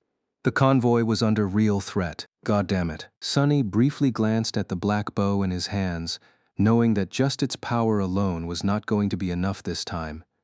The situation was dire, which meant that it was time to call the cavalry. He considered summoning Nightmare near the rhino and stylishly jumping into the saddle from the roof, like he had seen cool heroes do in webtoons, but then decided against such theatrics. It was not that Sonny was not capable of landing on the back of a galloping horse from a moving vehicle. It was just that Nightmare's saddle was a memory, and had to be hoisted on the black steed by hand each time he was summoned. By now, Sonny was capable of riding his horse without a saddle, but using any kind of melee weapon effectively without stirrups was more or less out of the question. Stirrups were essential to mounted combat, insignificant as they might seem. He sighed. "I guess I'm just not cool." With that, Sonny summoned Nightmare directly onto the roof of the rhino, simultaneously calling upon the Sin of Solace and the overpriced saddle. Soon the fearsome black stallion was standing in front of him, looking forward with ferocious crimson flames burning in his eyes. Nightmare snarled, revealing 2 rows of metal fangs that resembled those of a wolf. It seemed that he had plenty of sleep, and now hungered to tear some abominations apart. Moonlight glinted on the dark surface of the courser's adamantine horns. "Don't you worry, you'll get a chance to rampage in just a few moments." Sonny swiftly put the saddle on the courser's sable back, fastening it into place. Just at that moment, Samara's rifle barked, sending a shining round flashing into the darkness. A chorus of bestial howls was the reply. He cursed, grabbed the hilt of the Sin of Solace, and jumped into the saddle. Sonny closed his eyes for a moment, sensing insidious whispers assault his mind. Today, they seemed especially clear. He took a deep breath, then looked forward and sent Nightmare charging. The black steed lunged forward, jumping from the roof of the rhino in a tall arc. Inside the APC, Luster flinched as adamantine hooves thundered right above his head, and then craned his neck to stare at the swift shape of the leaping steed. What the hell? He paused for a moment and then added in a stifled voice, "Damn majestic." Plummeting toward the mass of abominations, Sonny gripped the hilt of the Sin of Solace tighter and poured essence into the dying wish, activating its soul enchantment. "Let's teach these bastards the meaning of true fear, Nightmare."